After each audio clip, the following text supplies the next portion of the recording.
Oh, we're live. Hello, We are hello. live. Greetings, Hi. greetings, future Hello. people. Hello. Yeah, I'm so going we're to just let guys. revisiting this Reckless Ben stuff again, which we've all been obsessed with. Like I can't take my eyes off it. I've been a Reckless Ben fan for a few years. So yeah, he was totally the right guy for this. So it's unfortunate that he's clearly going to end up with some misdemeanors on him. But like, if I'm a lawyer, I would love to take this. I'm not. Yeah, there's a lawyer out there fucking just salivating right now. He's like, oh So yes. yeah, so we've had one from the civil rights guy, a video with the civil rights guy, but he was just mainly talking about the case with Ben, and then Legal Eagles just dropped a 50-minute video, and again, basically the summary of that is he summarizes what happened, and then again, basically, it does talk about how Ben's in hot water because of the way he conducted his Well, thing. he might be able to get out of this shit because of the The police leaked corruption is really fucking. bad. Yeah. That might be what gets him out of that. Is I, that I, I would say that part of it is looks good for Ben because a lot of his he could argue for a lot of it freedom of speech, and then the rest of it seems like he was being harassed by the police. oh And they after they hacked yeah, the footage, yeah, whoever hacked the they've police got that footage, shit yeah, now, so they know it was fucking pure targeted yeah, illegal shit. yeah. Yeah, I so mean, he can he still might get be able to done get for. by.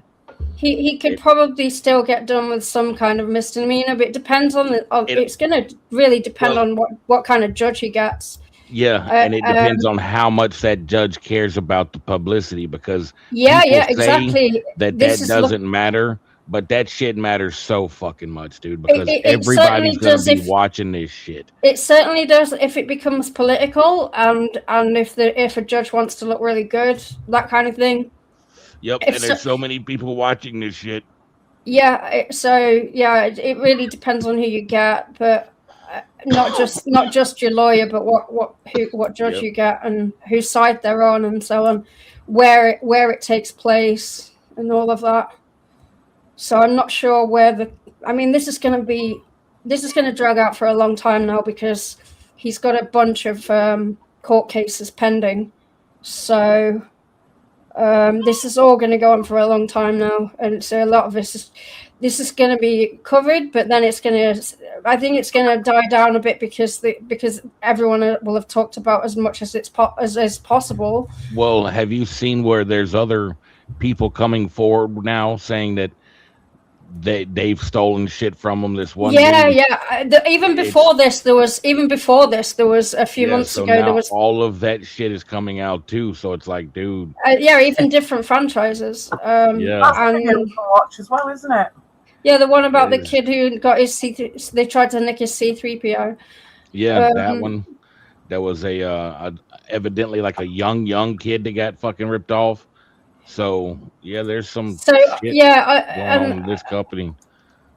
yeah, and also, See if I can I find mean, that. technically, Ben tried to do everything legally. Of course, he's a YouTuber, and of course, he does things, he's a bit outrageous and does things like that. But I don't think he technically really broke any laws necessarily. But that is really down to a court for it to decide. Yeah, and it all depends on his lawyer. If his lawyer can spin it to where, Yeah.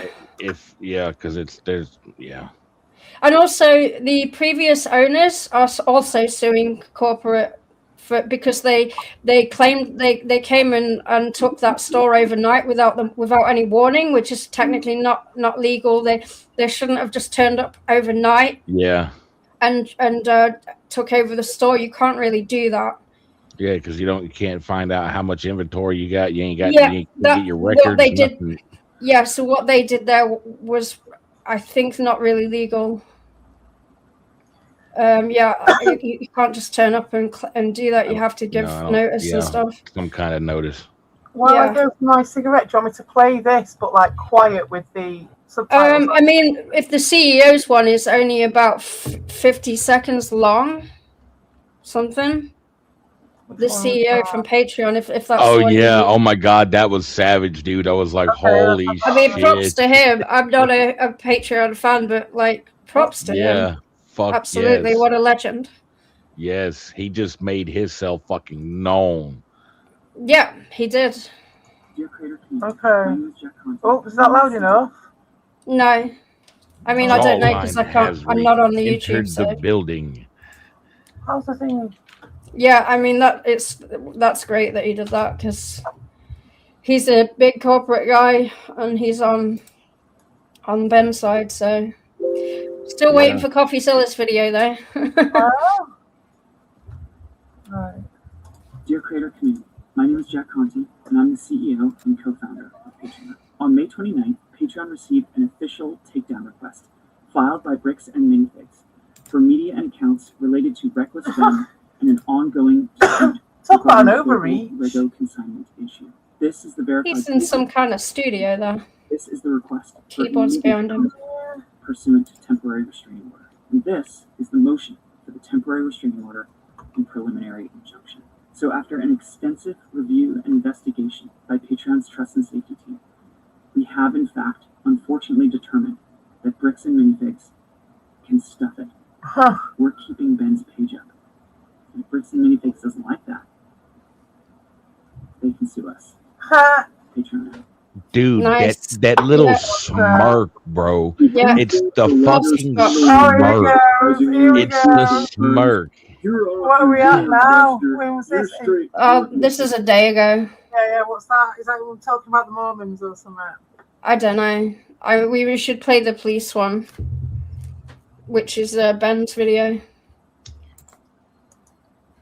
This one. Someone actually Yes. asked the American Force. Yeah, that's the one. The clip is really quiet, by the way.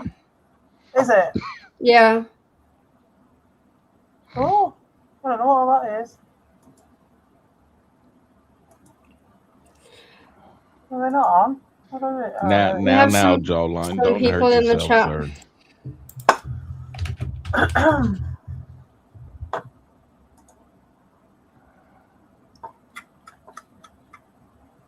I'll turn it up a bit. I don't know how to make it any louder without making it just like super loud on here. Try that. Okay. Is it as loud as you can go on YouTube? Yeah. Oh yeah, maybe not. Maybe not. Yeah, no, it is. Look, it is. Yeah, it is. Dunno. Police department. How's that? Still super quiet. No, I don't. I think it's. Play it now. And released all the footage unredacted of minor. How's that? I mean, I can hear it, but Oh, cool. Hey, I don't know. what do you want done with Jawline? Back to the sea with you. He can do what he wants. He can hang around if he wants. Whatever. So just As leave him long as be. it's not causing any. Pardon? I said, so leave him be. Leave him be for now. Keep an eye on him in it because I can't see what he's writing. So There's nothing. No one's Nah, he's saying not anything. really fucking.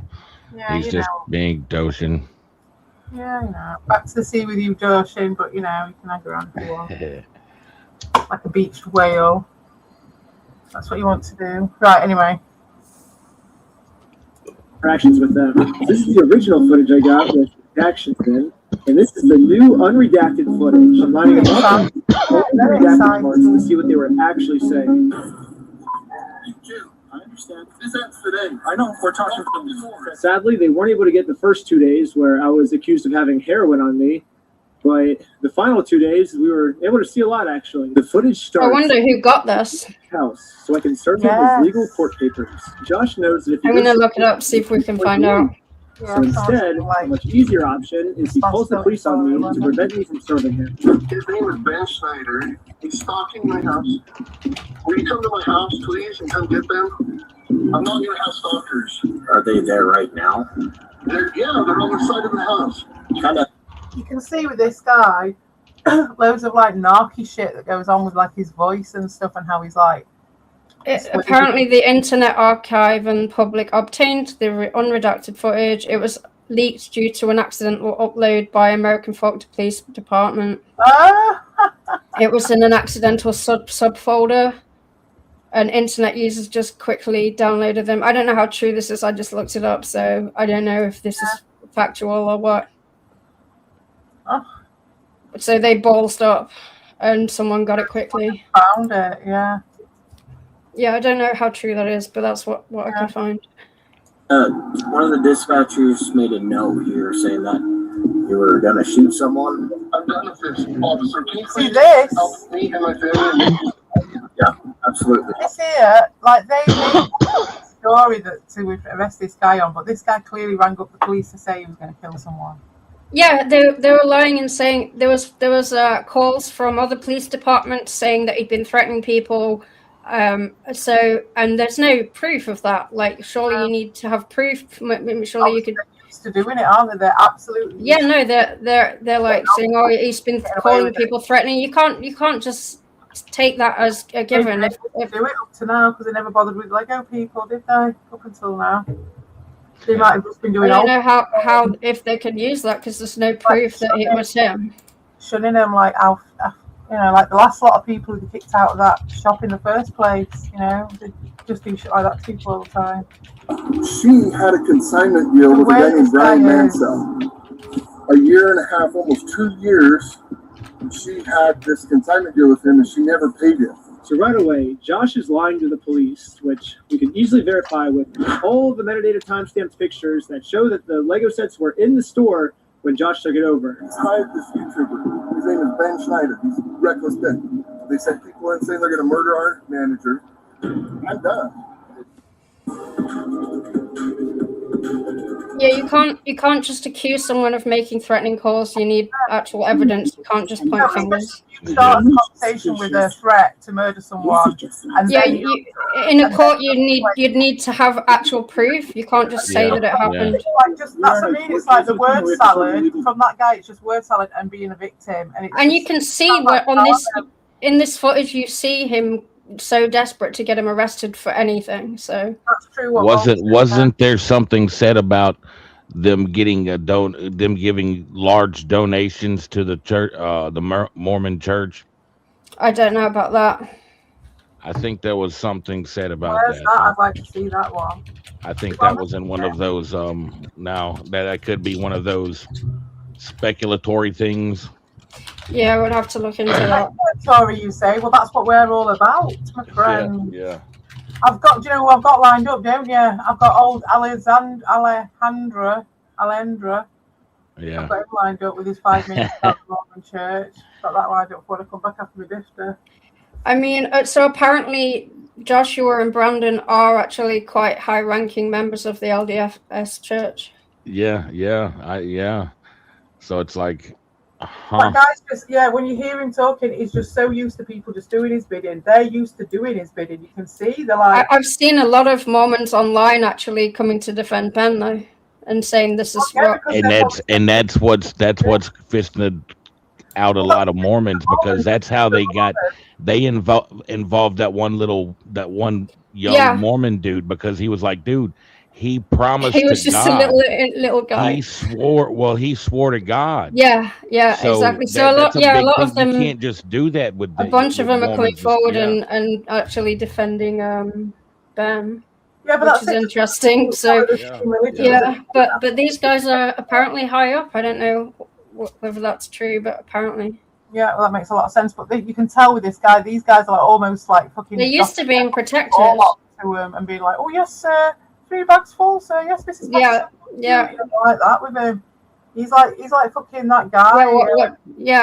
He's like just the police are just wanting to give him anything Wilson he needs. Fisk, he's like fucking Wilson. He's like fucking Utah Wilson Fisk. Right, I'll leave this going on. She is a process server and she's trying to serve you patients. She's not a process server. Okay. Get the papers. The thing. Go get the papers. You okay for bringing those over here? Absolutely. The fake. Yep, I see those papers. Yeah. So this is what you're trying to serve them with? Yes. I wish we could just send them an email. I wish we could just send them a phone call, or the court could just send it to them. But this is what we're required to do from the United States court. So we're just following the instructions of the government. He thinks if I just call the cops on, he can get away with it. But we're showing him like we're not. You don't have to go into his crime. So Okay. You okay if I give these papers to him? yeah, for sure. Okay. Hang tight. Are you okay if she just gives you the papers so we can just get Have her? you looked at the papers? I've talked to the Kaiser Police Department. There's no. No, you haven't. There's nothing fine. So no, I'm not accepting service from her. Absolutely not. It's fake. It's not real. That's completely fine. That's. No, it's not. It's not. So how do you get to say if it's fake or not?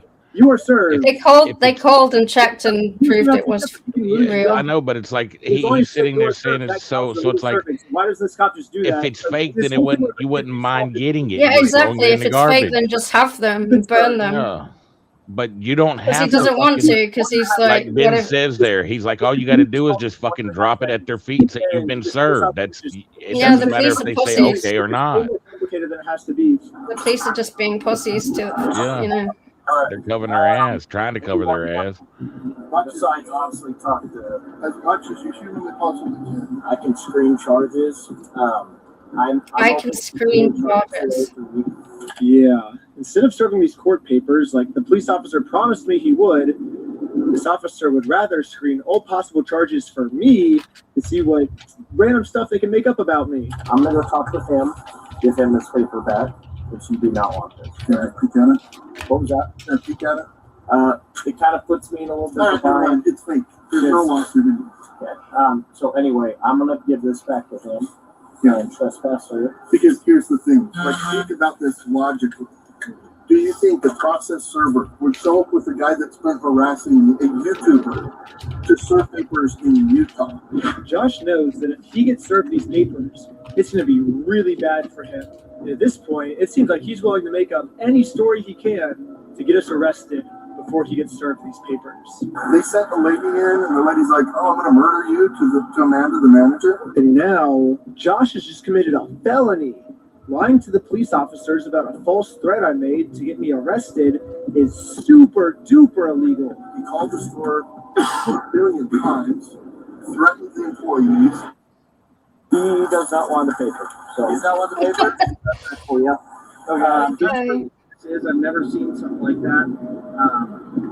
To be honest with you, these are court papers. Okay. Okay, raise your hand. Okay, see ya.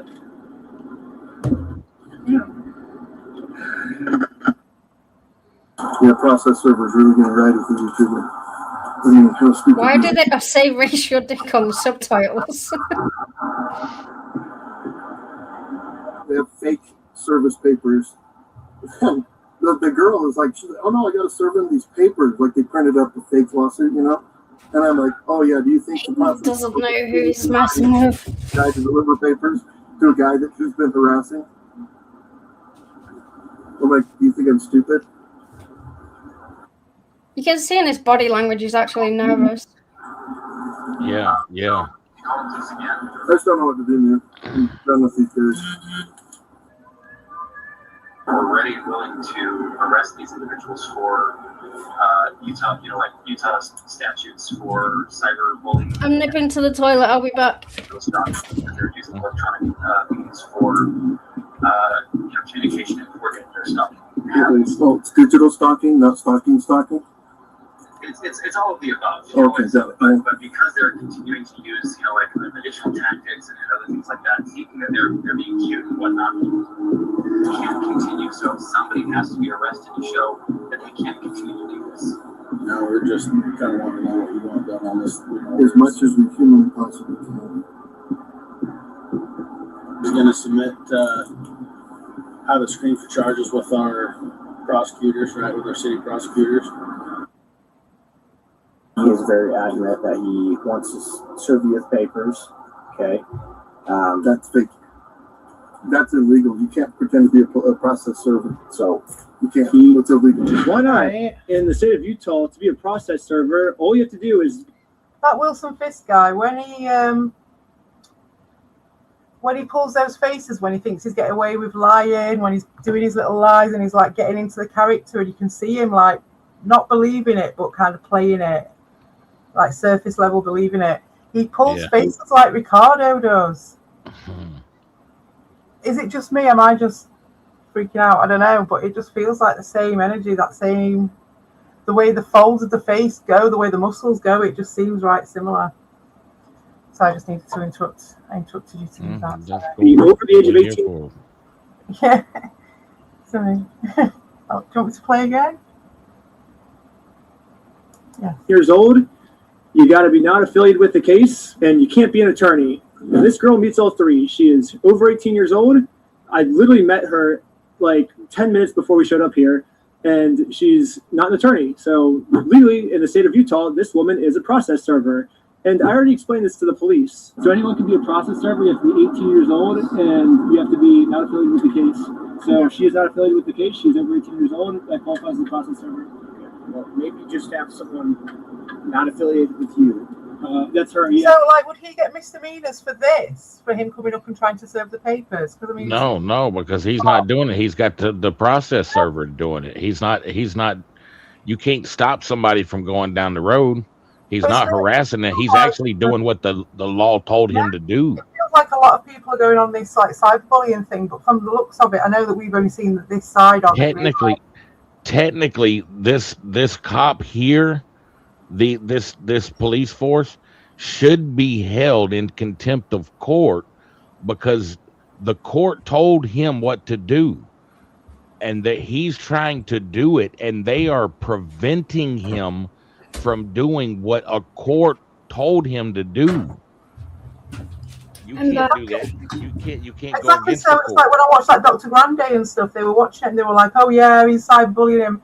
And they just take it on that surface value, and it's like once you actually look at it, you're like, well yeah, but he's obviously far too clever, as much as anything else, to not have it all stitched up so he can do it before we just get the point of it. Yeah, that's what he normally does, yeah.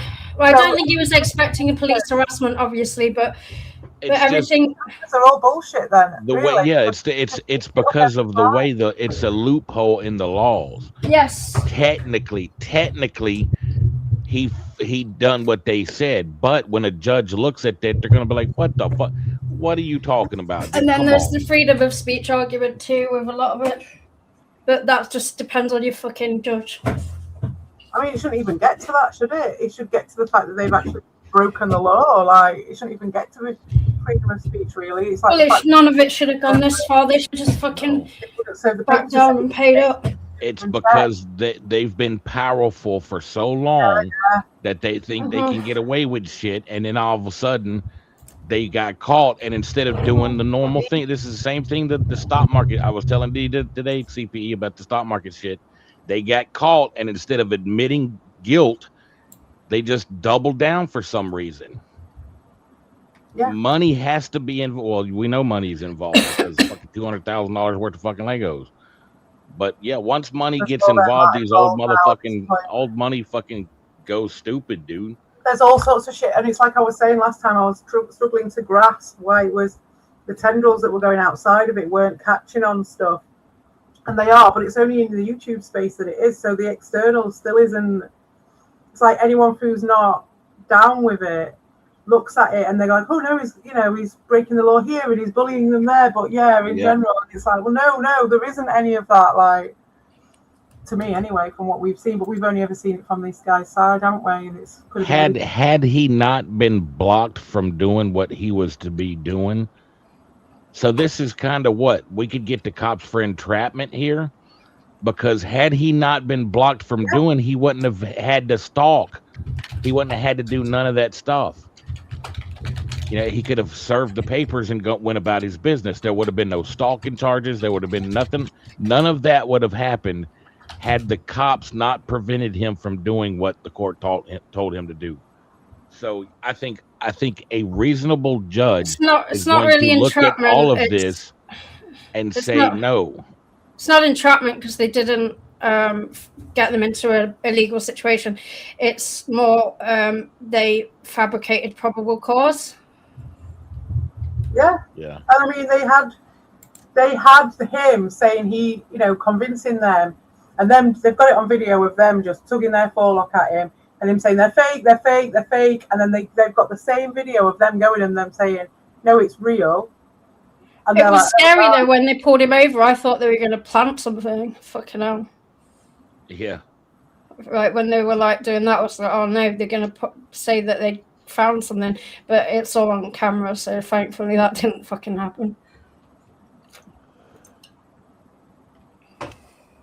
Oh, he's back. Why I order? Why I order? On your best behaviours, Doshin. Are you even interested in this Lego business? What do you think about it, Doshin? What do you think about the Lego? Tell me. How much have they raised now? I wonder. I don't know. Gonna have a look. Tell me when you know. 390,707. Yay! That's awesome.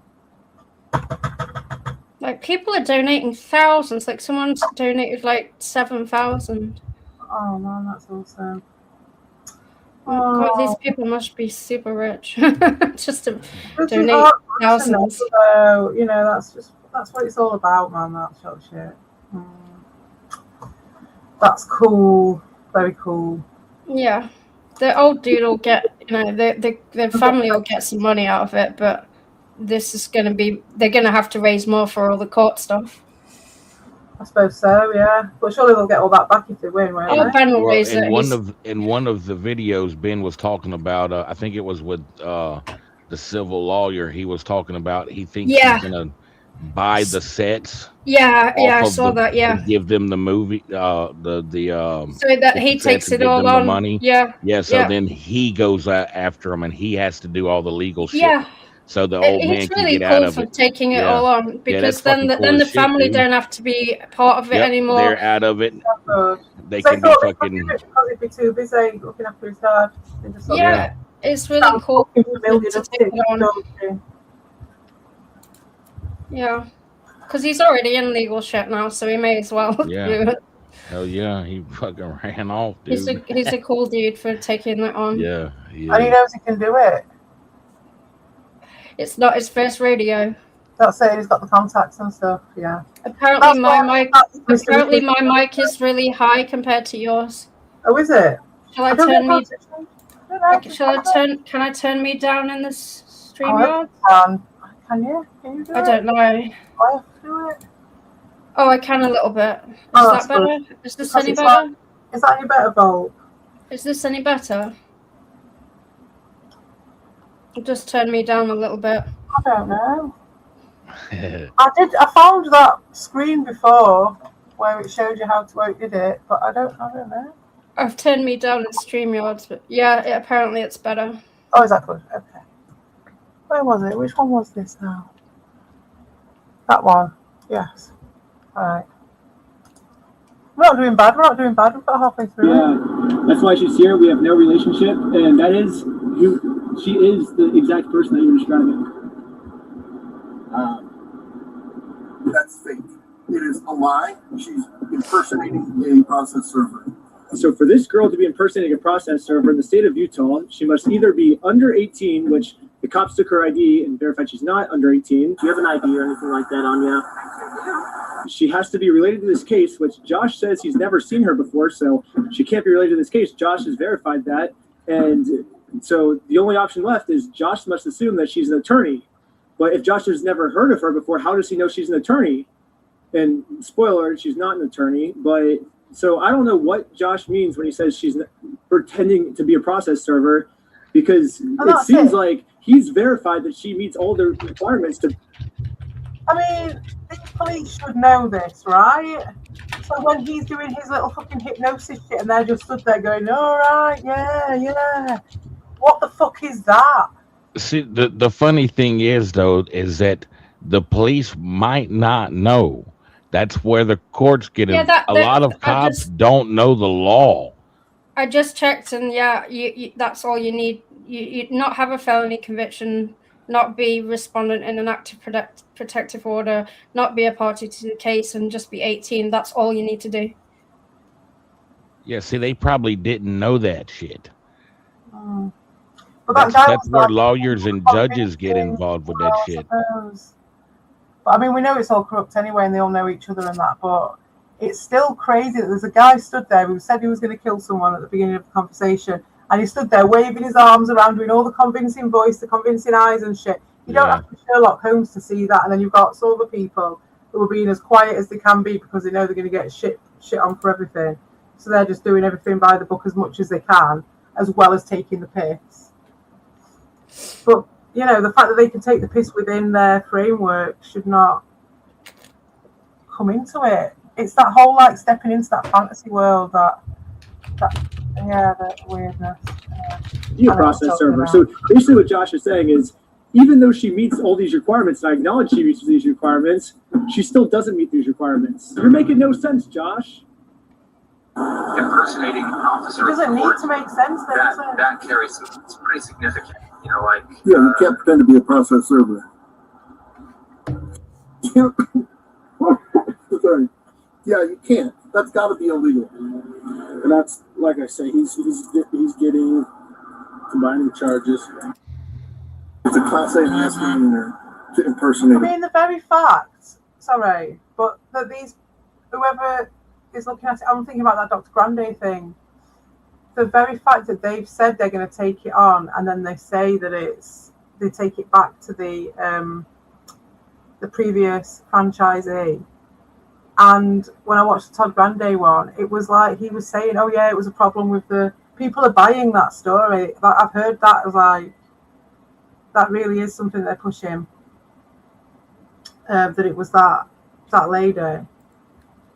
I just can't believe that anyone. The problem with the police stuff is who gets to investigate it, because they can just, you know, if they are involved in their own investigation, then how likely is it needs to be a federal civil rights lawsuit, because if it gets, you know, if it ends up being an internal audit, then it will just be a fucking slap on the wrist, won't it? Because police never ever get done for anything. This much coverage of it, surely they're gonna have to. They won't get done with anything. They never fucking do. Come on, it's America. And also, it's like, who are you gonna find culpable? Who's gonna be the person? You know what I mean? Yeah, and I mean, the police could argue they will just say that they were just going along with what they were told, even though it's obvious. Yeah, exactly. They'll just keep passing it up and down. Yeah, they're not going to get charged with anything at all. So right now, I want her arrested for impersonating the process server. So right now, I can't just go pretend. I can't go print up fake documents. I don't think he knows how process servers work. So these papers that you printed up. Yes, 1 billion. Well, look at him, how he's trying to convince him. See what I mean about the Ricardo similarities in his demeanor? Oh, hi. So, what's happened is we had a former franchisee, Mr. Schneider, is just a YouTuber that got a hold of the story. This is Twirly Mustache Man, right? Hey, if I can yeah. get some money out of it, will you pay me some of that money? And that's what they're trying to do. Is the individual who actually owes the money. I think that was the other Brandon. And now Eamon has just committed obstruction by lying to the police officers. He created a fake contract and forged the manager's signature up there, threatened to kill her. No. I know agreement not beholden to somebody else's stupid agreement. I like how he can just lie to you guys. It's just straight face. Oh, he owes me $200,000. Look at him duping delight. I'll check with the court, see if it's a valid civil case that he's trying to push through, and we'll go that way. Okay. Thank you for holding. How can I help you? Trying to speak with someone to verify if a case is, just verify if a case is real. Yeah, looks like a real small claims case in our court. Okay, thank you for your help. That's all for today. Thank you. And after this phone call, the police officers You turned know, off at the that microphone on their point, their body cam. brains aren't thinking, "Oh right, we've got a miscommunication here. Yeah, exactly. No, they're not. They're like, well, what can we do now then? How do we fix this now? How do we make this?" Yeah, we screwed up, but they've already told this guy that they're going to go after him. So yeah, how do we jimmy all this together now? That's what all. And he's one of us, and this kid's just a YouTuber. Yeah. And they obviously didn't realise maybe how much money was involved. Probably, or maybe I don't think they did talk about it, didn't they? Yeah. I don't think they care. No. Because I guess they really didn't want literally anyone to hear this. Even if someone gets a hold of the unredacted stuff, not even we now can get it to hear what these police officers are saying. But anyways, the police officer ends up going back to talk to Josh. There's screening some charges right now, but we're just kind of working through. It looks like this is a real case. It just hasn't gone to court. Okay? It's a real case. Who's it against? Against him versus Fred Snyder. Mm-hmm. Idiot. So. What an idiot. What an idiot you mean, man. So basically the consensus is we were all wrong here. However, let's just arrest Ben anyways. Like, letting them go cannot be an option. It's like there's got to be something for cyber stalking, bullying. Yeah, they're on the phone to Brandon, aren't they? Or whatever his name is. To arrest them and send a message. They're on the phone to Mustache Man. This is not okay. Yeah. I'm in agreement with you. Again, that's why we're kind of working through this right now. Hello. That sounds like such coded language, basically. Am I being arrested? Really? Fly monkeys. Yeah.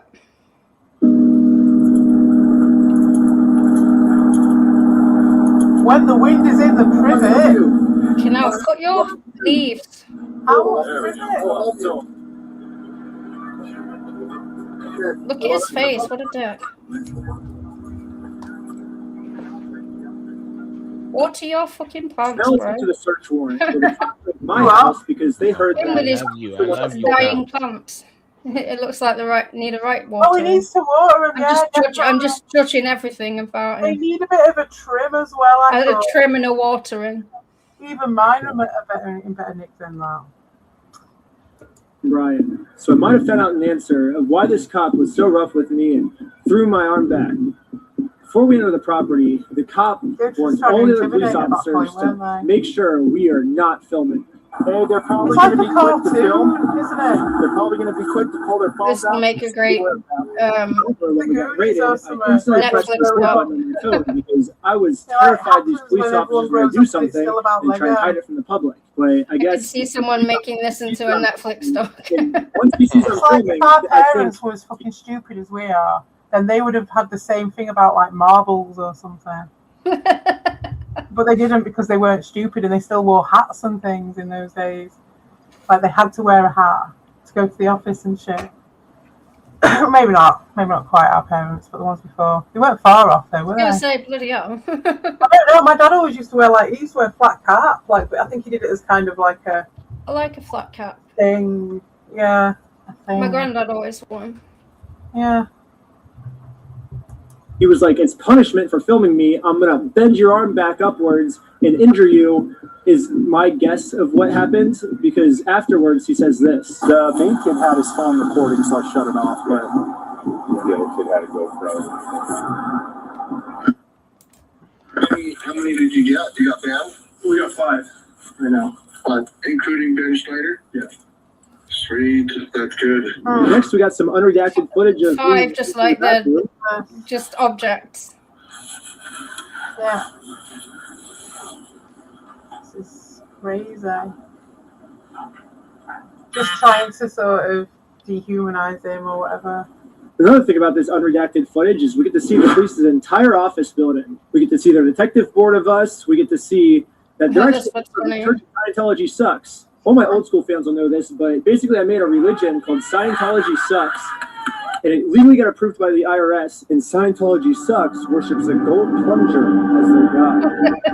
I even got it tattooed on my wrist right here. It's like a plunger cross on my That's wrist. the worst tattoo I've ever seen.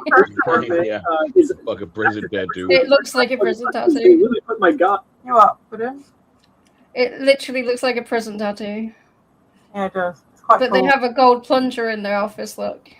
Oh yeah. What the Right hell? beside the stormtrooper. They have a stormtrooper too, yeah. So I wonder if any of those guys have come out under And Council. yeah. Yeah. On their desk. That's exciting. We have a felony stalking case right now. Felonies. Everyone's facing felonies. That's pretty serious shit. It's super serious. I know that you've been told it's a fundraiser. This guy stole $200,000. Yeah. If that was the case, that guy would be in jail. Yeah. So they're going to use critical data. Anyways, we're gonna fast forward a That's bunch. crazy. So this That's is what they're basically a using as spoiler an for episode excuse. 3, but basically this The GoFundMe. is non-stop. been Yeah, they're making using the GoFundMe to say that it's defamation. in my name that I'm going to murder them. The only problem is obviously these are all fake threats. I would never do something like that. But the police think that these are real threats. So now the police from Los Angeles, from Utah, they're all working together now to catch me. Here's a phone from just a few days ago of the Los Angeles police calling the Utah police of them scheming of a way to get me arrested for all these mystery threats that I've been making. Paul, we got a complaint from a guy in Provo about this guy Schneider. Okay. And so it seems like I talked to the guys in Sandy police too, and then trying to get a hold of Provo police. So it seems like, Schneider's kind of all over the place. Yeah. And it's like, what you saying about critical thinking? This guy's crazy. He's like making threats. Like critical thinking, like who would do that? Who would actually just, okay, I'm just going to now ring all the police and make threats? Yeah. Like, there's no explanation for. I don't know if there's a way that they can trace those calls and check who made them. I mean, probably they probably could, couldn't they? If they I don't know. There probably I wasn't don't know. a phone call in the first place. Against us, my employees, our business, etc., etc. It seems like this guy might live in LA, or his last known address is in LA.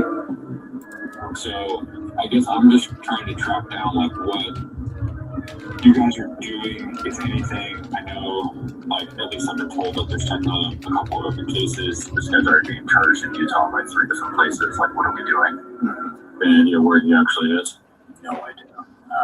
Okay. I know we had asked to hold him until we had further, but I'm guessing they're like full on lock. Apparently, it depends. So I just looked up. So yeah, apparently you can, unless they hid their ID, you can. If they manage to get a subpoena to trace those calls, it's possible to do that. So it depends how far it goes, but that would be really good evidence.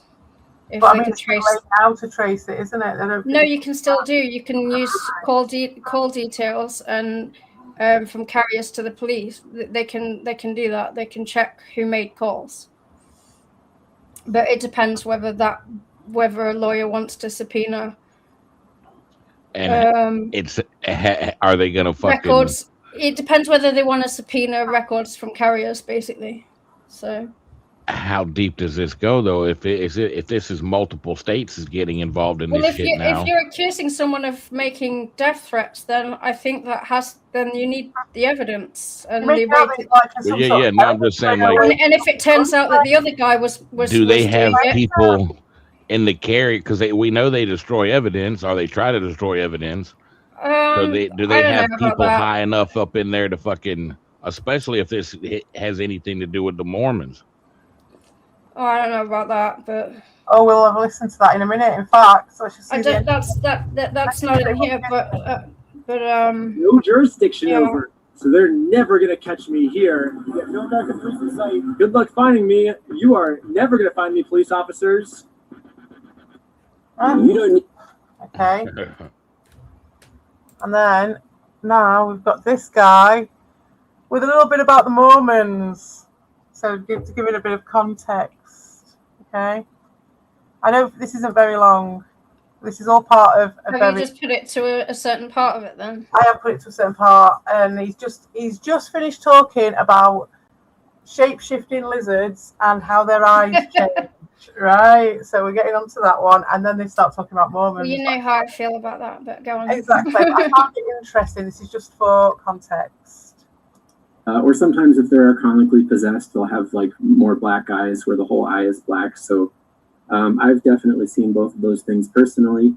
Bush Sr., he's more of a main bloodline person. You know, he's related to the English royalty anyway. So it was around 27. His eyes would shift into the more yellow kind of, like snake eyes. Yeah. In half a minute, I think it is. And I've written a book called Bush, Clinton and CIA Conspiracy, if you want to read how evil Bush is. Right, so people ask if the Mormon Church is involved. So yes, I have my opinions on this. The worst Christian groups on the planet. They're one of the most cult-infiltrated groups. I see most definitely a cult. Other survivors now as a coach and a healer. I have a lot of Mormons coming to me, or ex-Mormons, I should say. Their trafficking transportation network, is extremely wide, and they have agreements with the CIA. That laugh makes me uncomfortable. So the government has outsourced some of their work to the Mormon Church, which is absolutely crazy. But we live in the age of contractors, where there are all these attacks on the U.S. government, and everything gets outsourced here and there. The Mormons have been made responsible for large parts of the U.S. child transportation networks. Yeah. So it helps the government evade, any blame for these things. And when this starts to come out more, I think we're going to be hearing a lot more about this. I hope a lot more people will be coming out with this kind of stuff. But yeah, the Mormon Church is an official contractor with the U.S. government. You might have noticed they drive the same black Suburbans that the government people drive. They get their resources from the government. It's not separate. Yeah. Thank you for the super chat, Lucky Spirits. Yeah, there's a documentary on Netflix in the UK now about this Mormon leader. He's got all these kids, and yeah, it's really good actually. Transporting them across the country, and he's a PDF file. And he's saying it's all about God, and it's disgusting. Yeah. All right, Marie, what's? I used to work with people that had been trafficked, and it really does come from the top down. There's always someone willing to take money and look the other way. It wouldn't work if it didn't come from the top down. Yep. And it's gross. Like there's always someone willing to look the other way. There's always someone. It's big money. Exactly. Well, we've just seen a smaller version of it. It's not involving anything like that, but it shows the in-depth. I thought that was good context because of it's only that guy's experience or whatever, but he said he works with loads of like survivors and stuff. Yeah. And there's they're extensively involved with the government. So that answered to me why that tendril weirdness, where I was like, why is this not reaching out? Why is this having all these stops around it that is beyond just the police? And that's what I think I could smell, that it kept on going, and no one was ever going to brush up against it unless everyone kicked off about it, wasn't it? That guy did the right move, absolutely the right move. It's funny, like every couple of hours, or at least every a few hours every day, there's videos released on this from so many different places in YouTube. So watch that one. It's fucking huge. The Legal Eagle one. It's 50 minutes long. Oh, there's the one about this kid that got his C3PO. Yeah, that was a few months ago. But so it's a completely different franchise. 1 month ago, recorded between 1st of May 2025 and July 25. I don't think it's a very long video. So it was from a year ago. Okay. Do you want to watch it then? Yeah, I don't think it's very long. He just goes to some different franchises and one of them tries to screw him. Explore your story. 2 rival nail salons. One nifty. Yes, me. Yes, the lizard people. Lego has gotten expensive. Coming in at They live. $500, $1,000 Legos. And we have COVID to thank for this. The coronavirus outbreak, a pandemic. We were all stuck inside. What else were we going to do? The biggest toy store of its kind. Everything you ever need. You can buy and sell new and used Legos. I've never even heard of it. Have you heard of it before? When you got back outside. What, bricks and minifigs? Yeah. There to capture No, I don't have any. I only have one Lego set. So. Never heard of such a thing. We've got a Lego. We've got like a Lego shop, like a proper Lego shop. It's not. They might have took it. Dude, there's no way. Was there like I don't think they have second-hand ones though. And with roughly I'm 200 sure there is in the UK because there's a lot of collectors here, so I'm sure there's a place. Pieces, new sets, and sets that haven't been in production since the Soviet Union still existed, and a trading system in which they will buy any Lego that someone brings in. But wait, this guy said they tried to rip him off. They're overpricing items. They straight up scammed this family, stole this 83-year-old man's Lego collection, and even called the police on this guy. Oh, that's in there, so it was before. So this brand new Lego Star Wars toys were taken released 11 days early, and then the store owner comes up to me and says, "Hey, you can't do that." Then cops come to my house to issue that demand. In this hobby, there can be immense information asymmetry. Take this controver, for example. The normal version is worth about $100, but this seemingly identical one is worth 10 times as much just because of a slight difference in the printing. Now, the only people that would know this It's literally like a spot the difference. It's maroon but when nail presented varnish. with an opportunity, y'all do it. Will these employees be honest with you with what you bring in to sell, even if you had no clue? Well, today I'm here to answer this question. I agree. So here's my Terrible. game plan. First, we're going to need Terrible a Mormons. disguise. And Yeah, I mean they're not all Mormons, but But wait, I don't work. I always knew there was something dodgy about them. Like they say, driving them cars, wearing them suits. Secret glasses. Sorry There was for the one bad time call. when they It's came a to my trade-off that we have door to and I make was to just provide this really needs drunk or underground stoned journalism. or something. So having now a we actually party. need some Lego to And get they came to appraised. the door and I just So, laughed to at test the him. integrity of And I these was just like, employees, "Are you I sprinkled those in some guys? very rare and Are you expensive supposed to be mini going figures around in like a among horse some and cart or something like like dark that?" And they were nuggets. like, I think he means the Lego people. Along Oh, with right, all the yeah. figures that But came yeah, in the Mormons are. I was on about the people they Yeah, are. they're Elbows people. backstage. Yeah, they're people traffickers. They're all Elbows backstage. They're all oh. I don't see him. That's what he says on the. He is. Oh, I didn't see him. Hello. Oh, I wouldn't see him. I don't own the thing. It's not my StreamYard. Hey, everybody. Hello. Hello. Hello. How are you doing? What's happening? Long time. V-neck Army. Talking Legos. I'm going to be listening. My time is limited. I just got a couple of things to say. Yes, please do tell Go us. for it. Number one, Drunk Wizard. I listened to him doing his Kid Icarus stream. First of all, you need big brass ones to play Kid Icarus without a save stating. I like to see Fafford do Loom on PC Engine with a translation patch. And this Drunk Wizard, he was going to Facebook and talking about the algorithm, how the algorithm doesn't treat retro gamers well. That's a loser's mentality, Drunk Wizard. The algorithm's the algorithm. It doesn't fucking matter.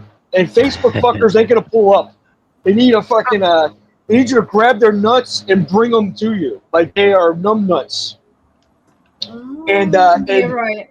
and Probably Ben right. Spastic fears Drunk Wizard, and this A-Vault pulled up to Leo DS, and Leo DS called him a piece of shit. Wrong. Leo DS is the piece of shit. Battle Bob the Fender, 50 fucking deep.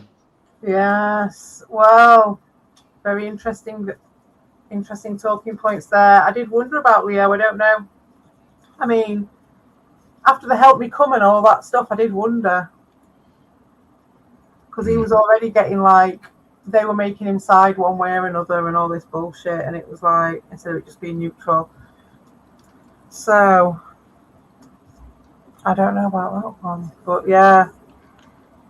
But that blasted all the rest of them out of my mind. I had a load of more things that I wanted to reply to with that.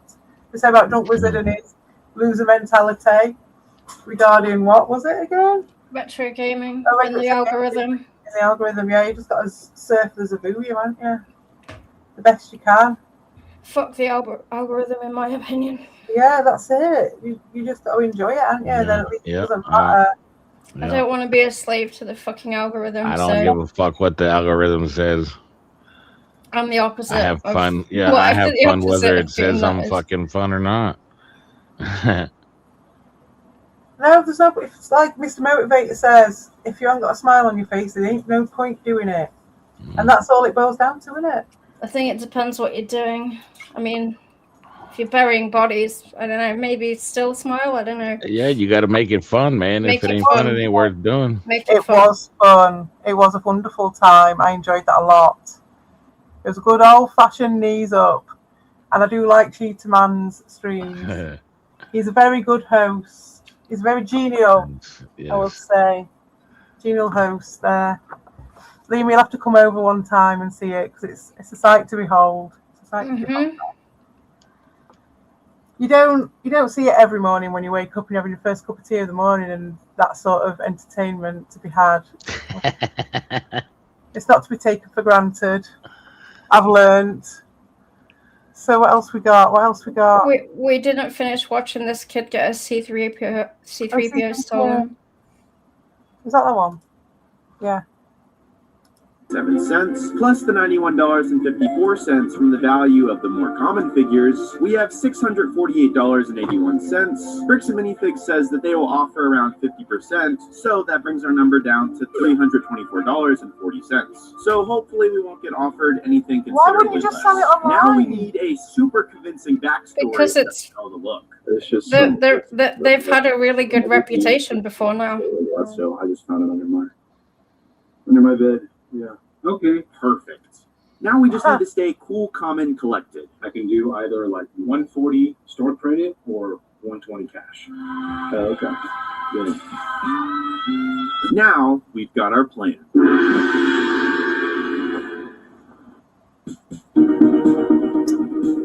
Oh, nice matching shoes and double denim. What sort of an advert is that? 1 hour and lasts all day. Seriously.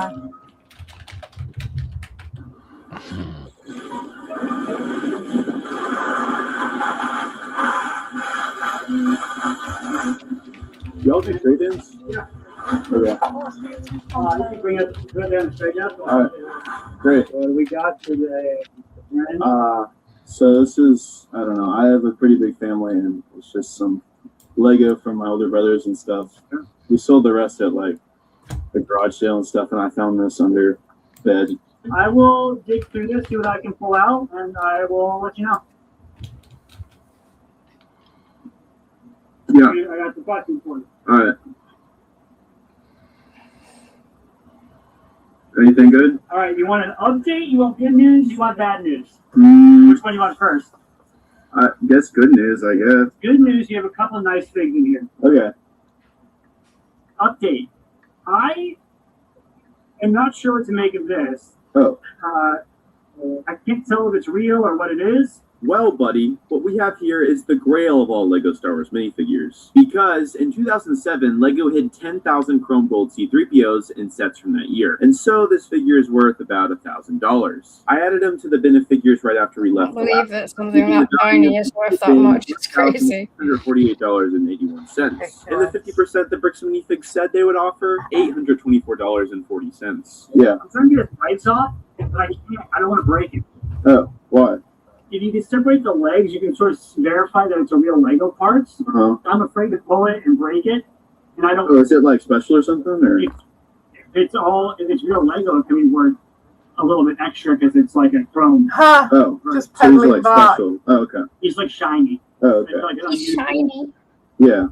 And basically, they've done it a few times, but they've also done it as a keychain. The keychain that he's thinking about doesn't resemble C-3PO in the slightest. And there's also a pen, but that doesn't look anything like it either. So I don't know what he's talking about. So if you're able to get the legs off so I can see what's happening, I can give you a better offer. So the reason this is happening is because this C-3PO is one of the variants of the US version in which its chroming process caused the legs and torso to stick together. This problem is common in these figures, so what's happening is not that odd. So there's a couple things happening. Mm-hmm. One, you know, the other stuff in your lot is real, Yeah. and there are signs to me that this is real. Well, you're the expert, so. Basically, I would be, even without this, I would do $50 cash for what you have in here. Yeah. Yeah. I would offer more in store credit. I'd probably almost double it in store credit. Mm-hmm. So with this, what would you do? I think it's real. I'm talking down. He's in pretty good shape. I would throw another $50 just for me to roll the dice on it. Another $50. So everything here at what? I'd go $100. $100 for all of it? Jesus. And taking a little dice roll on this guy. Yeah. Okay. Is there like a place I could like look at prices somewhere? So basically, I would be going on to eBay. Even Volp's getting confused by who's who. Okay.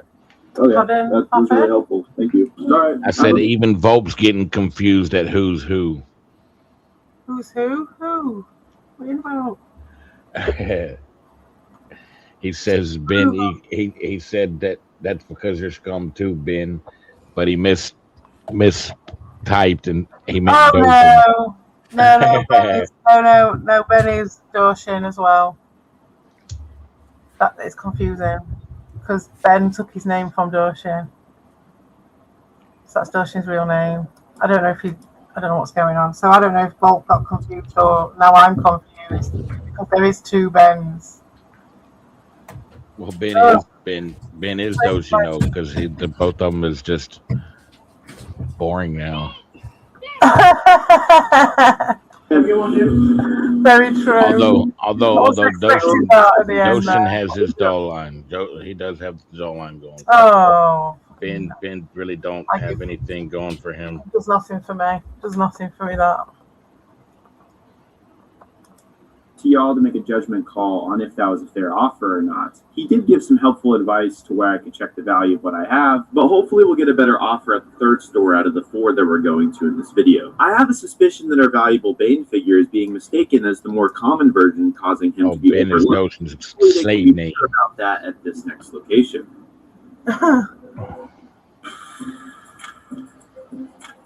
If you've been reading glasses for more than 5 years, stop scrolling.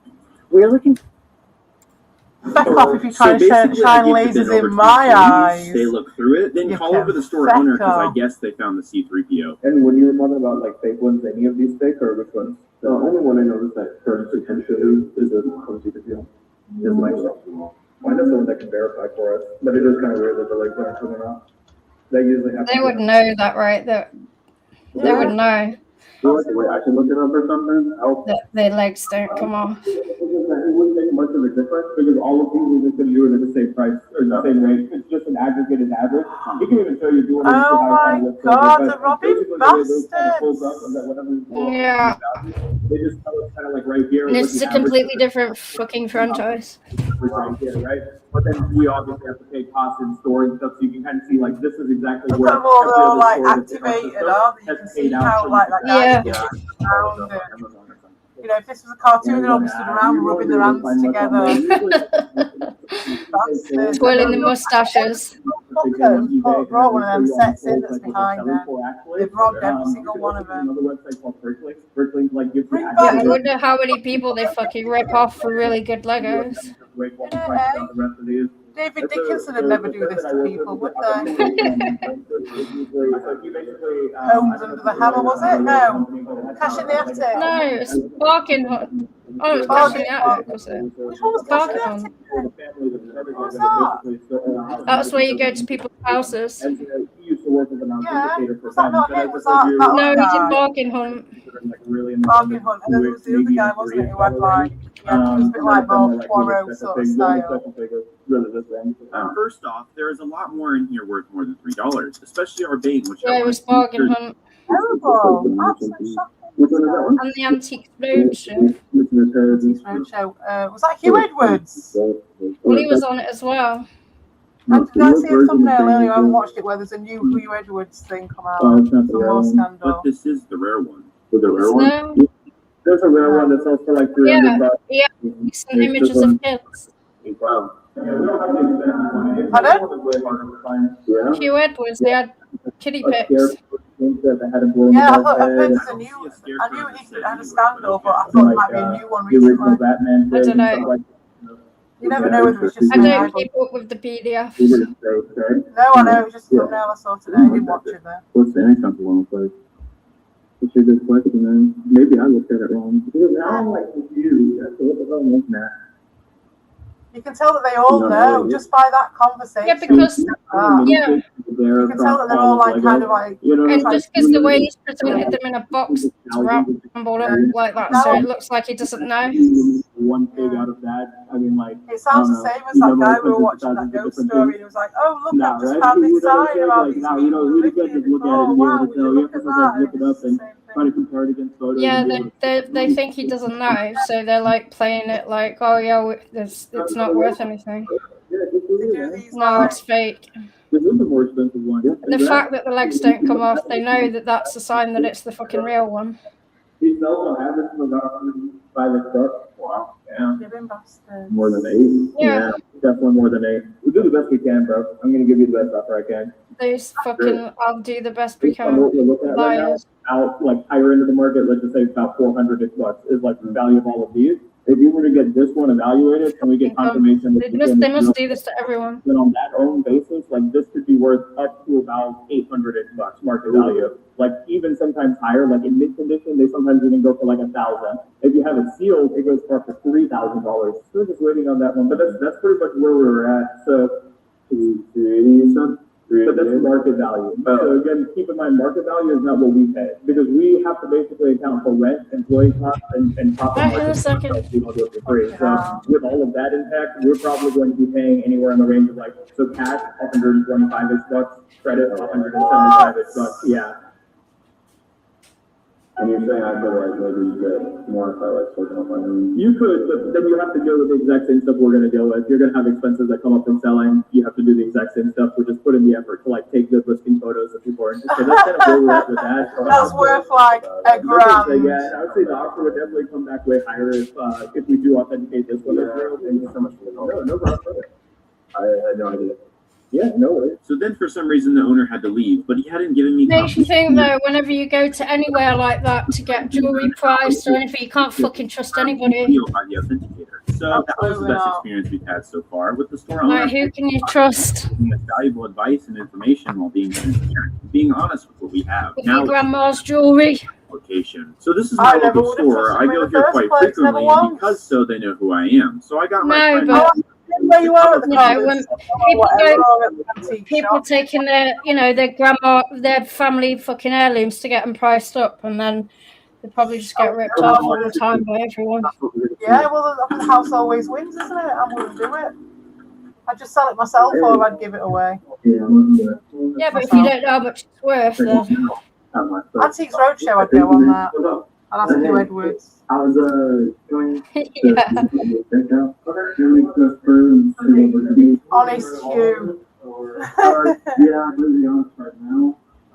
If there's many picks that I've run, they're 160.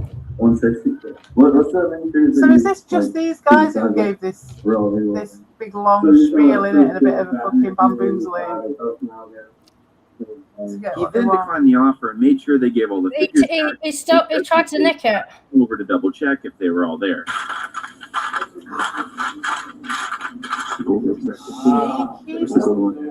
Bastard.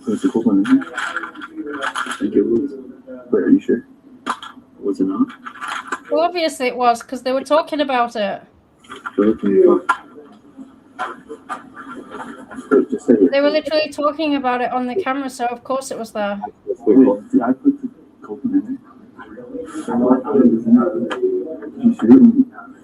And they're just talking and like, oh, rhubarb. Just don't look, don't leave the shop. One of them stayed in. Like back in. Oh, you fool. Why are they even leaving the shop? Can't they just go and get her? No, it sounds so British. No, man. Why don't you just go and get it back? They do. They do. It's in here. I think they might have. Dude, they might have took it. Dude, there's no way it's not. But why would you have left the shop if you thought they took it? They've got a camera with them though, so. Wait, I swear I put it in there. Obviously, you had it because they were talking about it. It's not in there? I don't think so.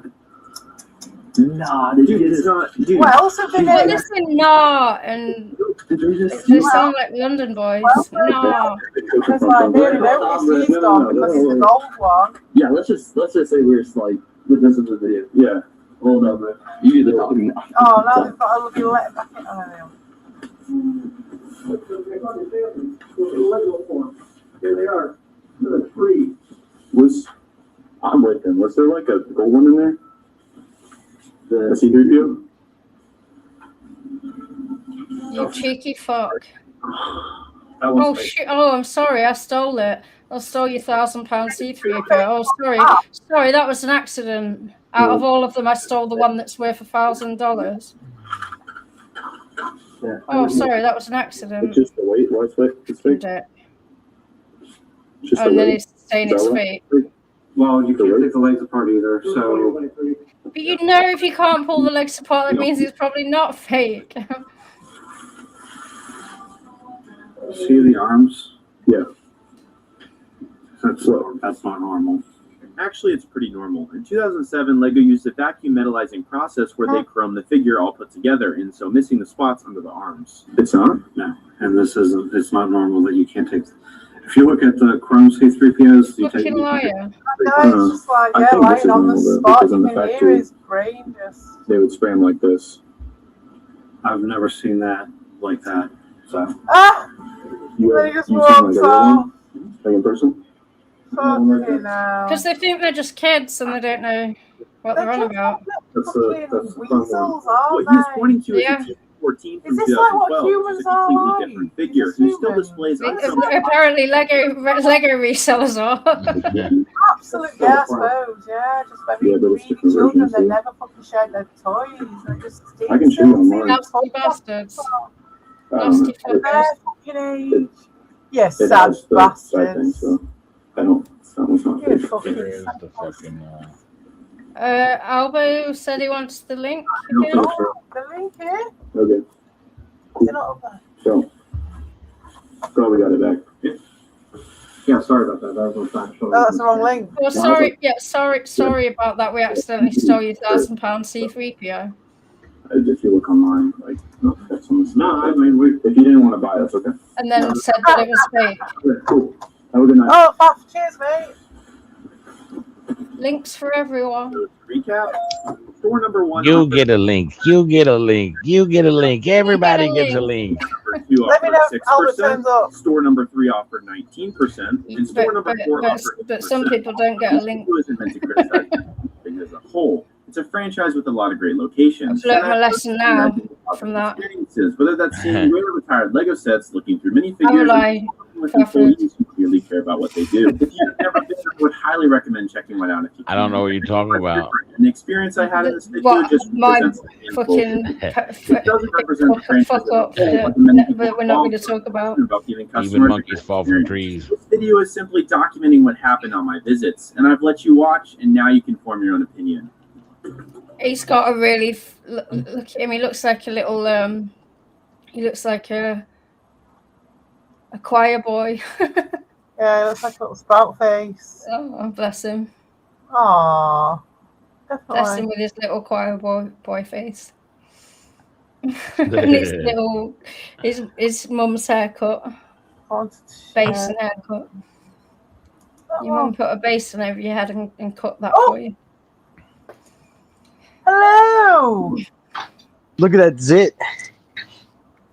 And Metal Jesus here, and I'm with a hidden gem of a zit on my face. Okay. I wanted to clear something up since Lemur's here and CPU's here. We're talking about Cody. And what he doing? He said on a streaming, that you, Lemur, went to his channel first and met CPE at his channel. So he made it seem like he was.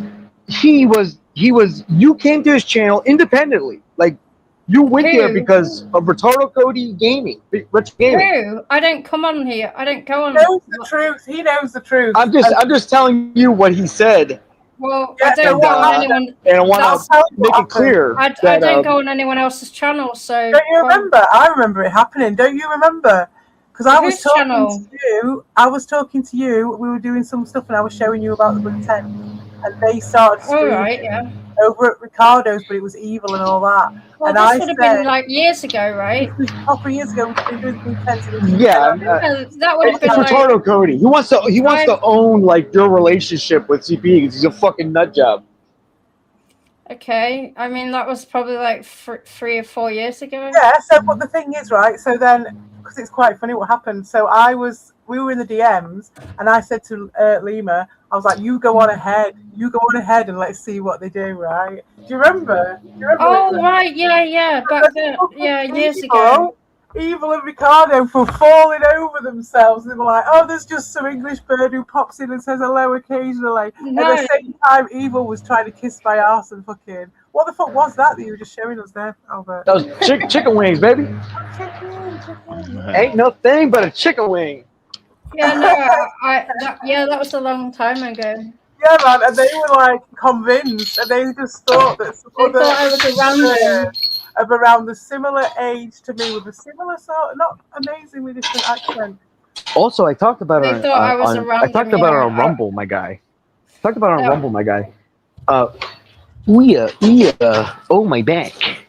Pulled up to Levon Casey's channel. Oh God. And he pulled his little cue thing where he's like, oh, I hope everything's okay, Levon. Giving him advice. I reminded him on Rumble that he is not better than Levon Casey. In fact, he's worse. He's a real dirtbag. Well, he organised the whole thing. I've got it all. I just need to find the right fucking shit. You know, all the evidence is there. I just need to find it. But like, I've got evidence of him saying that it was all him who set it up, the doxing and everything. He's a prick, and he's gone underground. That's not the actions of an innocent party, is it, Cyrus Martin? No. And I think you guys are talking about Legos. Yeah. Yes. I just have to say this: justice for GI Joe. Okay, these GI Joe vultures out here. No kid can get a toy. No kid can get a toy because you got neckbeards buying all the toys up and reselling them at a high market value. Even the new one when they come out, like the new ones, they don't even get on the shelves. People just buy them up immediately. Yeah, these ridiculous. assholes just like buying Fucking all the assholes. shit. Watch them try and steal fucking £1,000 C3PO off that kid, and it was just standard. You could tell they did it all the time. And this is just grown men, older than us, who are just doing that because they're still at that stage of stealing shit. They just want to make a profit. Yeah, Even the dorks that want this stuff and put it on their shelf, they can't get it at a fair price. Oh, it's so expensive. All right, see you in a bit. Later. And then he was gone.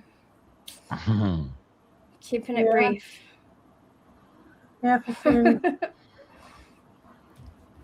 Oh my God, Joshin. 390. Are you the king of Prussia and Remy Crazy Boy? Why are we getting all this fucking shit?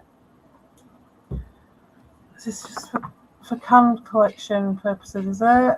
Every time I open up the GoFundMe, it goes up. It keeps going up. They're not far off 400,000 now. Wow.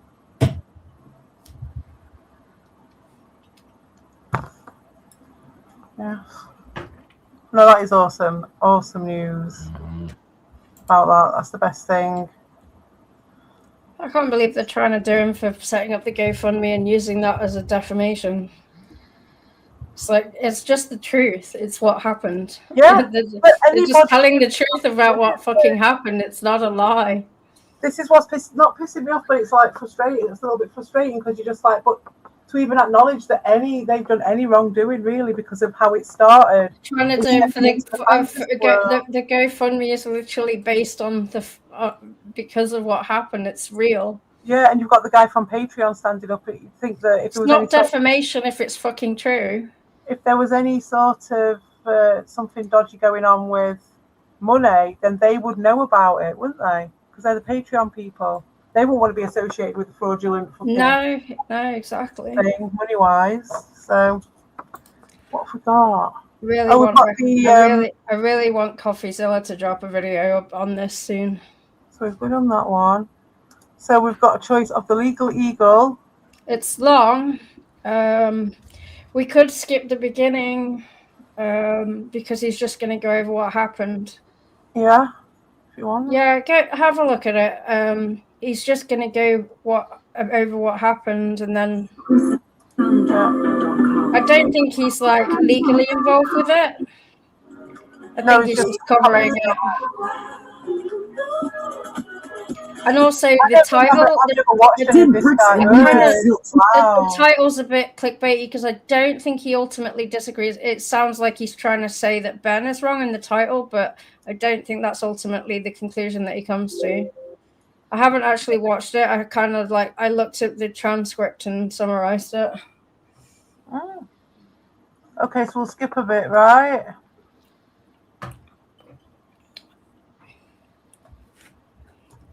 So we're at the the consignment thing. So is this the guy's talking bit? So start from about after his advert, yeah. I mean, we can skip through some of it when he's just talking about the original case because we already know all of that. Get to, but Mansell also had an explicit right to inspect. Section 3 says, and I quote, Brian Mansell shall have the right to inspect such records and the remaining inventory from time to time. Now, the store earned a 35% commission on gross sales, and Mansell got 65% of the purchase price payable to him by the 15th of every month. Now, the agreement expired on January 31st, 2025, so that whatever remained unsold would be returned to Mansell no later than 10 days after the expiration date. Now, there is some dispute about whether this store, the franchisee, was authorized by Bricks and Minifig's corporate to sell things on consignment. And as you can already probably tell, selling things on consignment can get messy. You're holding inventory that belongs to somebody else. But there are advantages. Rather than buying everything at once, coming out of pocket, and then reselling it, you don't have to pay for anything. That's going into the fantasy, isn't it? Because it's on camera, them saying they're going to take on the consignment and her questioning it. The fucking people, the franchisees, the ex-franchisees have come out and stated publicly where they stand with it. So how can anyone be in any ambiguity about that at this point? Why would you choose to? Is my question. Why is anyone even thinking about that? Is unsold. So pros and cons. But the store announced the deal on November 7th, 2023. This one is why I call this the greatest set I've changed my avatar to a Lego Lima. New in small boxes.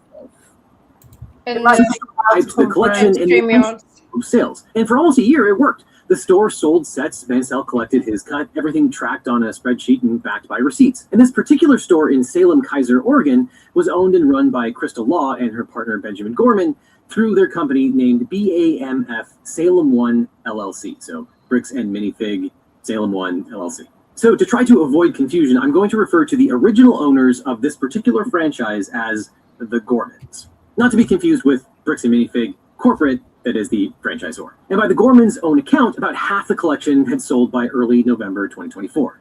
Then everything fell apart. In early November 2024, Crystal Law, the Gormans, contacted BAM Franchising, the company that franchises Bricks and Minifigs, because she and her partner Benjamin Gorman were considering moving abroad, and she asked generally about selling the store or having Bricks and Minifig buy it back. And again, the franchisor owns the brand, the logos, the trademark, manuals, training, marketing, and licenses that to franchisees who pay an upfront fee and ongoing royalties. And they generally have a say in the sale or shutting down of any particular franchise. Now here is where the two sides tell very different stories. According to BAM Franchising CEO Ammon McNeff, the Gormans contacted corporate after receiving a job offer overseas and asked how to shut down the store.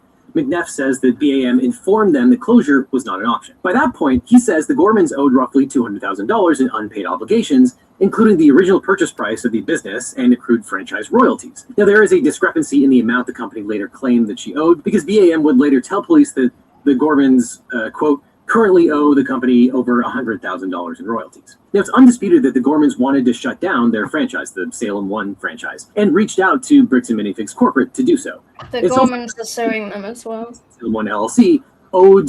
Pardon? The Gormans are suing the CEO as well.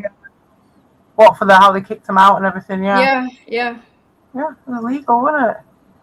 And they caused all this fuss, and they're trying to blame them for it. And there's still people out there who think it is, who are making videos right now saying that she was kind of the one to blame. Just to keep that guy happy, the bald man. Bricks and Minifigs money. Now, how much is in dispute? The Gormans also claim that they were unable to pay because of Bricks and Minifigs practices. Now, it seems that Crystal Law Gorman was the former manager and that she purchased the franchise. And she claims, and we'll talk about this later, that BAM Corporate refused to turn over the lease for the store or the bank account, which made it impossible to effectively operate. And she claims that it was Bricks and Minifigs Corporate, their failures that caused any breaches of the franchise agreement that eventually led to her unpaid debts. You wouldn't think it's been fucking freezing here today. The Bricks and Minifigs Corporate says that it hasn't been freezing here. and was the one that had the rights to pay out the Mansell's for but the stuff that they had actually sold. That the Gormans knew that they were going to abandon the store, so they stopped paying on their debts, which required Bricks and Minifigs Corporate to act. Bricks and Minifigs Corporate alleges that Crystal basically ransacked the store and failed to pay out creditors, including the Mansells, knowing that she and Gorman were leaving the country and abandoning the store to move abroad. Again, those are the allegations. I don't know who's telling the truth. So this is bucket 2 stuff that was sold but not paid out to Mansell. And to the extent that there were sets that were sold but not paid out, Mansell would probably have a claim against the original franchise, the Gormans, and perhaps become a creditor to the new franchise. And that is complicated in ways that I don't even want to go into, but that is different from a consignor-bailment relationship. And it wouldn't surprise me that if a store that is behind on its debts and doesn't pay out what it owes to creditors also doesn't pay out some of its debts to the consignor also, especially if it's being taken over by the corporate mothership or if it's being ambushed and taken over, which we'll talk about in a second. But as a franchisor, Bricks and Minifigs Corporate does have a right to take over a store that is in breach of the franchise agreement or is going to be abandoned, and it looks like it did have a security interest in the assets that the franchise owned. Now, there's obviously a lot that's going on here in this one particular event. I don't know that it's especially clear whether it is Bricks and Minifig Corporate that is taking over this franchise, whether it is the new franchise owner, the new franchisee owned by Best and Johnson, or whether it is Minifigs Corporate taking it over for the benefit of the new franchise owner. And BAM's own termination letter, quoted in the Gormans lawsuit, lists the alleged debts as $25,000 in royalties, $23,000 in unpaid rent, and a $48,000 purchase balance. And those alleged debts only add up to about $97,000, which BAM offered to waive if the Gormans surrendered everything and released their claims. But here's the thing. How much the Gormans owed is probably legally irrelevant to who owned Mansell's collection. And we'll come back to that in a few minutes. But McNeff said that the contract permitted BAM to offset store assets against the outstanding debt, which he described as, quote, similar to an asset seizure in a bankruptcy sale. Now that makes sense, but McNeff's analogy is inapt because bankruptcy does not magically convert someone else's property into the debtor's estate. In both bankruptcy law and secured transactions, a creditor can ordinarily reach only the debtor's interest in property, not assets the debtor merely possesses but does not own. Now that distinction is especially important in consignments, because if Mansell retained the title to the unsold Legos, I'm sorry, the plural of Lego is Lego. So dumb. But under the agreement, then the franchisee possessed at most a limited right to display and sell the collection for commission. Does this guy only use Just for Men on the front part of his hair? Contractual offset right. Therefore, sees only whatever interest the franchisee. So if those are the underlying facts, the better bankruptcy analogy. Or do you think you might just part it sympathetically? So he's got a bit of a stripy hair. I reckon he dyes the front. With the, it's a different colour to the rest. He's literally combed it through. You can see where it's like. Yeah. It's like in mine, when mine is wet, or if I haven't washed it in a minute, and it gets oily, so it's kind of slicked back like that. it's darker than it normally is. Yeah. Right. It's not as gray and white. I mean, no deaths. I like a silver fox. There's no deaths. Hey, Vic. Hi, Vic. What's up, Vic? The link is on the chat, Vic. If you fancy coming up onto the panel, let me know. We're talking about Lego. The Lego situation. So, how far are we in? Because this is going to go on. So, where are we?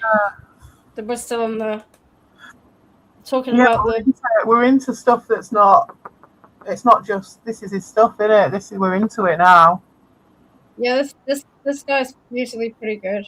Yeah, this is good shit. Are you guys all right carrying on with this? Yeah, for sure. Yeah. Cool. Yeah, Vic, if you fancy coming up, link is in the chat here. It cuts the other way. Trustees routinely distinguish between estate property and third-party property held by the debtor, because property belonging to someone else must generally be returned, not liquidated, to satisfy some other person's debts. So, for example, if you loan your car to a friend and that friend then goes bankrupt, the court can sell all of your friend's stuff, but they can't sell your car because your friend doesn't own it. In other words, people can't take what you don't own. So in essence, a creditor can offset against the debtor's assets, but the legal dispute here is whether the Star Wars collection was ever the debtor's asset in the first place. Okay, so the Gormans say that when they told the company that they were considering moving to another country, BAM held a friendly mutual separation meeting the morning of November 14th, 2024. But BAM said nothing about an immediate takeover, but later that same this has gone on ages already. The company sent a representative to the... This has already gone on ages, hasn't it? It we're at 1 o'clock. No, I mean the fucking the Lego thing. It's gone on since 2024. Like. Wow. So how long is this this stage of it? This, where Ben's been involved and. I'm not sure. Oh, you're here. He's here. Where are you? Hey! All right. Hey. Hello. All right. Long What's up? time no see, mate. Yeah, man. What's up? In a while. I thought I'd never speak to you again. I'd never see you again. But he's disappeared up the arsehole of some zombie. Yeah, amongst other things. I started playing Civilization 6. That's fair play. What a time sink. Yeah. Nice. I'm just looking at this so I can unhide it so I can show you his avatar. There you go. Yeah, we're talking about Lego.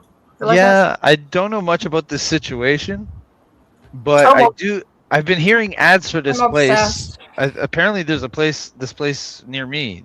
This mini figs. Yeah. They have ads on the radio because I hear the ads on the radio. Oh, are they trying to promote now? Because I guess so.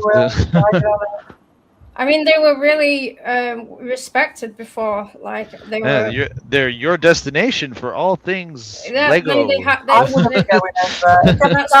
That's why these people went to them, because they had such a good rap. But clearly, there's a lot of bad people. We've just watched a video where they tried to rob a kid. Well, they tried to steal. He knew he had $1,000 C-3PO, and they tried to say that it was a fake, and then they put it under the table. So when they left, they were like, "Oh, it's not there." So they went back and was like, "Yeah, oh no, we have got it. Sorry about that. But by the way, it's a fake." And the kid already knew it wasn't a fake. Like that's why they went in to test them to see if they would recognize that they actually had an expensive collection. It is right at the top, the link, so I will put it back again. That fundraiser keeps going up. In case you fancy coming on. I got this. I'm just watching. I did this the other day. Just watching this fundraiser, and it's going up by the minute. Yeah. What is it? The DeLorean. Oh shit! Lego. Fuck! I have the Ecto one. Oh wow! Nice. Yeah, I've got the Lego. It's quite smooth. I got the Ghostbusters Lego. Did it have a lot I got this one too. Whoa! Look at this Wow! I can only see little bits. He keeps flashing in and out, phasing out. Wow! Look at the flag! Ha ha ha ha! I wanted to get the SpongeBob Lego. Yeah. I'd love to get the Lego Ghostbusters, the the firehouse, but it's so expensive. Yeah, my wife's got the Home Alone house. That one was a lot of pieces, man. It took us forever to do that one. I'd love to have the Death Star. Wow, it looks big, that one. I remember that one coming out. Apparently, people are trying to vote for the Lego lemurs to be a thing. Oh, Lego lemurs. Yeah, it's in the ideas. It's not official, so yeah, vote for lemurs. Vote for orangutan. No, vote for lemurs. No, don't fuck orangutans. But do vote lemurs. What do you think about Lemuria? What about it? What do you think about it? Lemuria, I think it's called. Oh, it's like a lost place, isn't it? Place. You know, the funny thing is, I hadn't even heard of it, but like I often use that name to name like my islands in SimCity or something. Yeah, and I didn't know it was a thing. Yeah, well, apparently I'd never heard of it. Yeah, I looked. Yeah, I know it's a thing. I heard people saying something about it, and it was like it was just a name that I used. I used it as a name for my cities in SimCity. Yeah, well, apparently it was. This is the story that I saw. I don't know how true it is, but whoever it was who was saying about it, It's a guy who was folklore.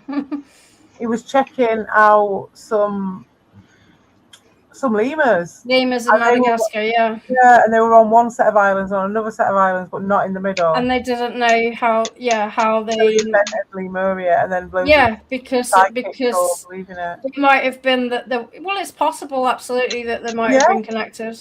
Yeah, that's it. I mean, he could have been picking up on some sort of psychic. Yeah, I mean, him that random all the folklore around it is silly, but like the idea that they might have been connected is absolutely possible, I guess. What was it? Mo, what the fuck did I just watch? I just watched the Y-File about this. An M-word something. Fuck, what was it? Mel's Hole. I watched Mel's Hole from the Y-Files. Oh. Earlier today. It was the connection thing where the rats fucking done the fuck, what was the word? Rats. Where the rats learned how to fucking Universe 25. Do fuck. I put it in. Hang on a second. I'll. What did the rats do? We should watch Universe 25. They learned how to go the way the stay out of the light, and somebody done the same experiment. You know, it passed it down through generations of rats. They learned faster not to go in the light, and somewhere around the world somebody done the same shit, and those rats fucking done the same shit, and it was the dogs knowing that the morphic field. Morphic, that's what it was. Yes, the Rupert Sheldrake. Yes, I need to watch that. Well, that was the first Y-Files I'd ever seen. Morphic resonance. Morphic resonance, right, okay.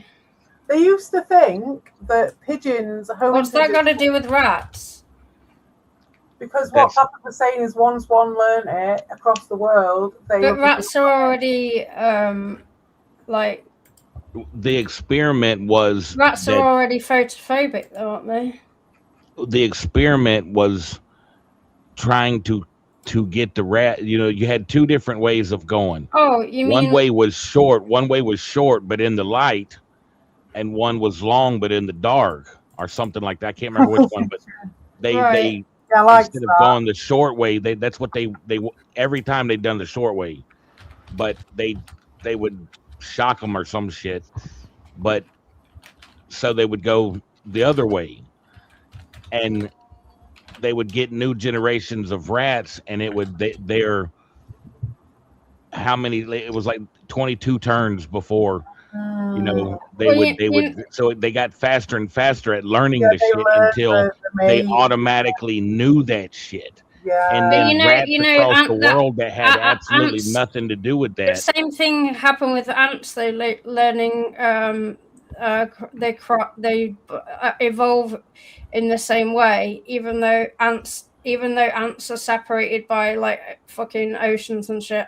But I'm they will pretty sure still. all They'll still. animals. Yeah, I bet you they'll. all animals do It's that. called parallel evolution. That'd explain why, when you say like, oh, I wonder why all these like mystical creatures are in all the different. Yeah, it's parallel evolution. Well, that like you got. Had the idea.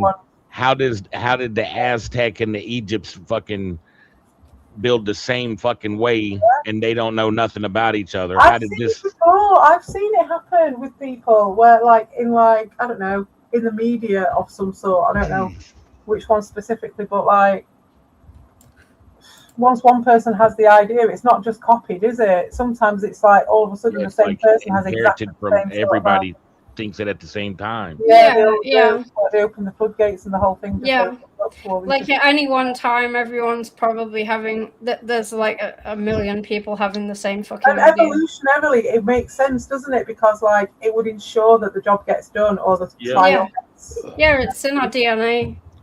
And it's the same with ants. It was in but their how DNA. does it work? We don't know, do we? So that's the morphic resonance. Because it's in our DNA. Used to use it to homing pigeons and stuff. But then I watched a program and they were saying that it was kind of by smell, actually. Yeah, pheromones and stuff. Something to do with smell, but also they just follow the path. They just follow the road. It'll just take them and they just navigate by the road, which is like the most easy answer to sort of pick out, isn't it? Yeah. But yes, hecklefish, I did like that. That was like my first experience of the hecklefish. And at first I was like, I mean, it could go one of two ways, but it times it so perfectly. It's fantastic. Yeah, really he is. good. I love the Wildfowls. He's a really bard. well. He is a bard. I love how his content is. Oh, I've got yes. Oh, I like your Lego picture. Lego Lewis. How do I make this? I've made Lima. I've made Lima one on. I'm here. I'm here. Vic Vega is here too. Oh, Vic Vega. Thank goodness my quill is close by so I can go to sleep. Oh, I'm a big Lego fan too. Oh, I like the hair. Yes. You like my earrings? I do, and the little necklace. It's pretty dope. Oh, my nipples are pierced too. Oh. Oh, so you were talking about rats. Heavy metal mongoloid.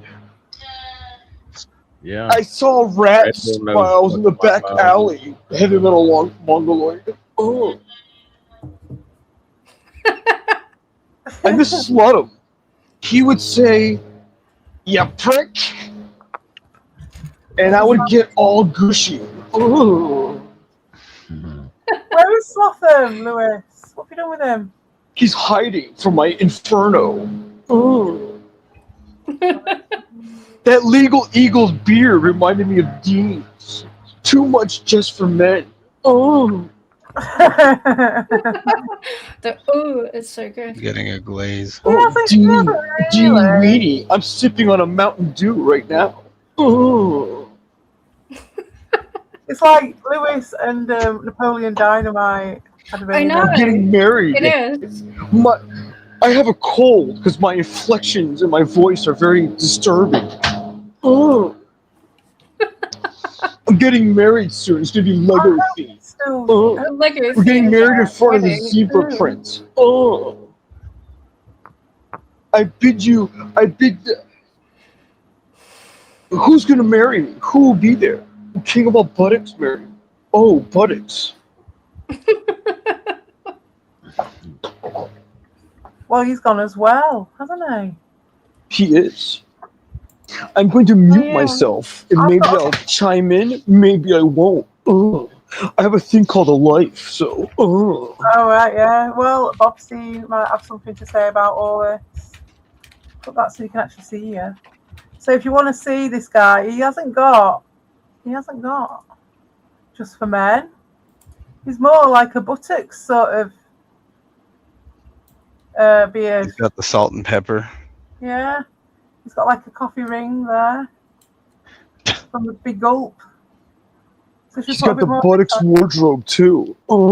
He has a buttocks bit. collection number 5. I can't imagine with the floral paisley tie. It's so metro of him. Yeah. It's also patriotic. He's red, white, and blue in it, but he's like, He must be a Trump supporter. He's got the quiff. He's got the buttocks quiff. Yes. I like that CoffeeZilla, his suspenders. Oh, they're divine. Yeah. Oh, I love his background. He's so much better than this I love guy's his robot. Ignore his Patreon. Everything will be just fine. I don't give people money. I don't have money to give. Vic Vega, have you watched any good movies lately? I have a Rabbit Dude update. Oh yeah. I was talking to Rabbit. I watched. You know what I watched? I watched Hobo with a Shotgun. You ever see that one? I've never seen that. It's wild. Is It's it wild. about Albo? No, it's not. It's about a hobo with a shot. It's pretty straightforward. You should watch Things to Do in Denver when you're dead. Days of Doing what? Denver? Things to Do in Denver when you're dead. I think I saw that. It's my favorite movie of all time. Luckily, I got my quill nearby. I can write it down. Yes. A quill's where you sleep on when you're not in your mother's house. I thought a quill was a writing implement. I made new I made new definitions for words. A quilt is now a quill. Okay.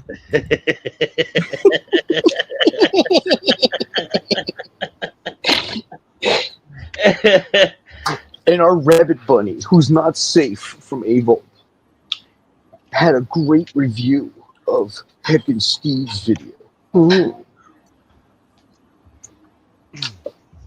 He said Heck and Steve is gonna break his little wheelie thing on the floor.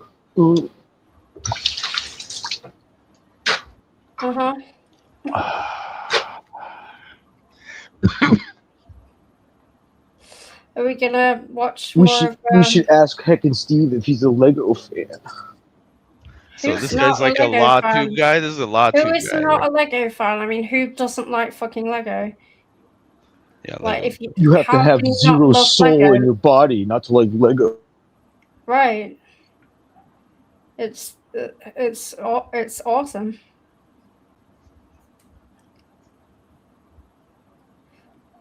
Enough said.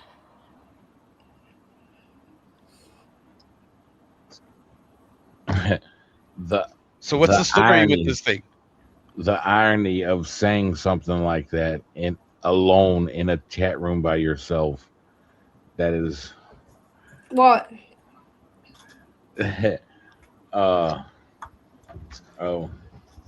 Volp seem to think it's Green Thumb. Says Albo is so lonely in real life, but the dude is mimicking. I doubt that. Albert is very outgoing. Yeah, he seems like a very outgoing guy. Fine. He has a lot of fucking friends and shit, dude. But that's what I'm saying. The irony of a lone person who has to impersonate another person on the internet to get attention, saying that about anybody. That's rich, dude. That is rich. Well, that's what makes all this so funny, because it's like it is, dude. And they're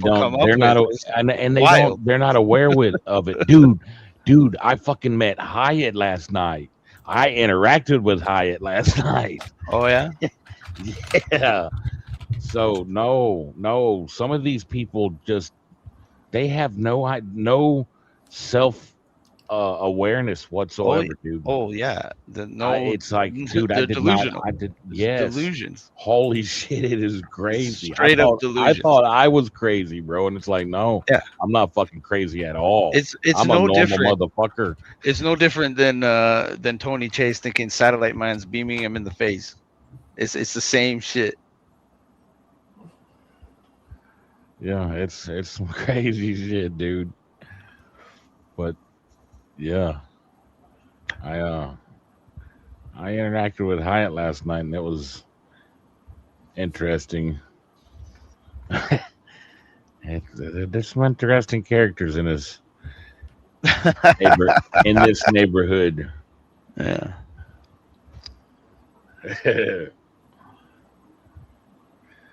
Good shit, though. Good shit, I guess. It is what it is.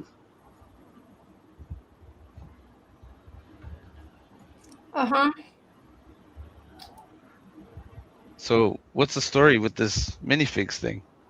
Are we gonna get back to that? Where's Yeah, CP at? can we She's watch gone? the legal eagle guy? Where's CPA? Our host said we was boring and left us. Yeah, she probably fell asleep as soon as I got here. Y'all are too fucking boring for me. I'm out. Exactly. I mean, how many of there's like 4 of us here, and it's. So she's in control of the video, right? So we can't do anything about it. It is a sharp suit, though. I gotta say. It's what? It's a sharp suit. Okay, well, okay, Yeah. Now's your chance to sing, Vic. Sing for us. Sing. Yeah, sing. I'm not the singing type. Shit. Well, I figured I would try. Yeah. Well, I tried to entertain y'all, and he said no. So that What do you think? The most boring person in the universe is going to do something entertaining? No. That's not how this works. No, Doshin's not here. Ben is not either. Neither one of them. Well, they're probably lurking. Never mind. I take that back. They're not vocal right now. They might watch the replay. I missed the Daushin videos. Does he still post? He's probably posting on a different channel. I don't keep up with Jawline anymore. Yeah. Haven't heard from him in a while. But his content was pretty good. It was so disjointed and convoluted. I love it. Someone said, Dean says, Lima, would you say the North American men majority-wise are a big disappointment? I haven't. No more than anywhere else. North American men are what? No more of a disappointment than any other man, and it depends on the man. Well, Some men of them are are fucking great. disappointment everywhere. It don't matter where they from. Yeah. I was gonna say they're a real disappointment here. We need to nut up and like. Yeah, it's a broken DNA. Fucking people here in Canada. I swear to God.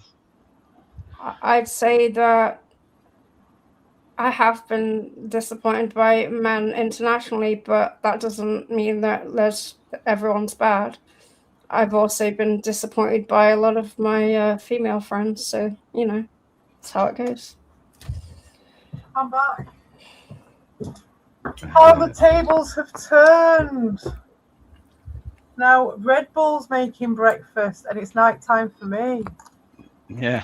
You see how that goes? Yes, that happens very rarely. I'm throwing facts into the chat about lemurs and shit. Yes, I went for a piss and then a split, but I thought there was enough of you guys to throwing some education into the chat. Yes, I think I put it under the education thing when it was asking what you put it under. There wasn't consumer affairs. It didn't come up. So Vic, I kept missing your stream. It looked really, really fun. It looked you're not missing anything. Dean, my expectations are. I'm a stoic, so my expectations are basically I expect the worst, and then I'm really glad when something good happens.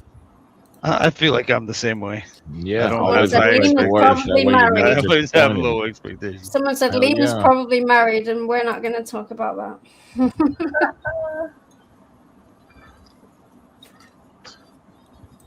Are you asking Lima to marry you, Vol?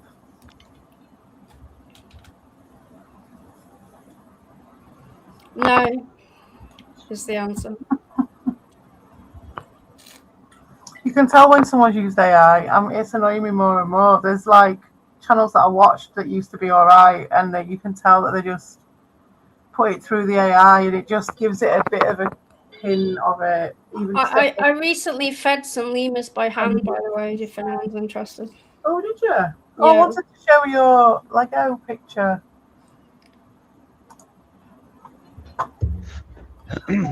Blatantly, lemur is in a long-term relationship.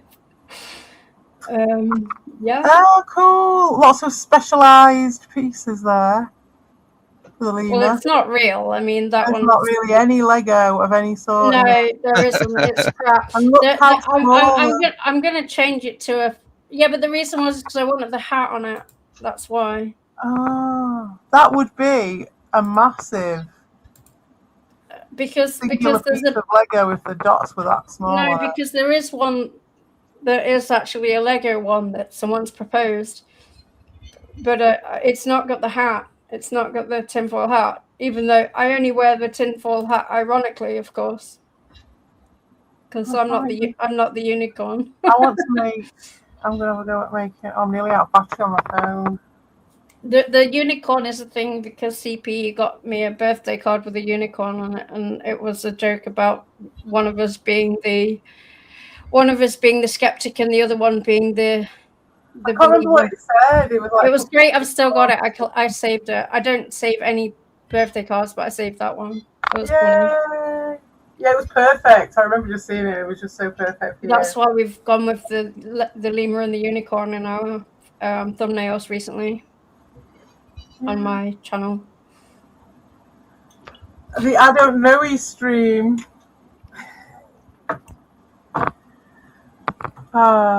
So are we back on? Do we want to watch some more of this?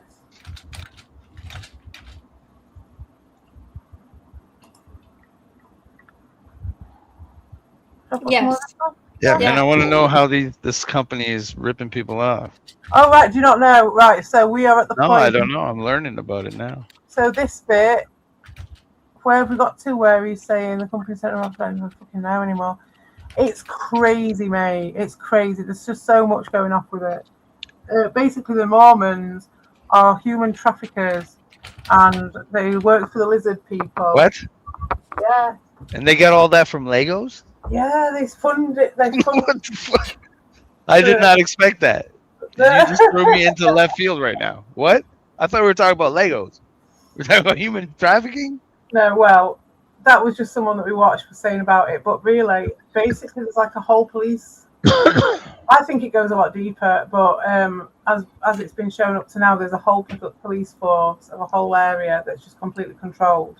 They're all Mormons, and they are just taking the piss out of everybody, and it's always been that way. And now they took this old man's 200 grams worth of Lego, and YouTube's kicking off about it.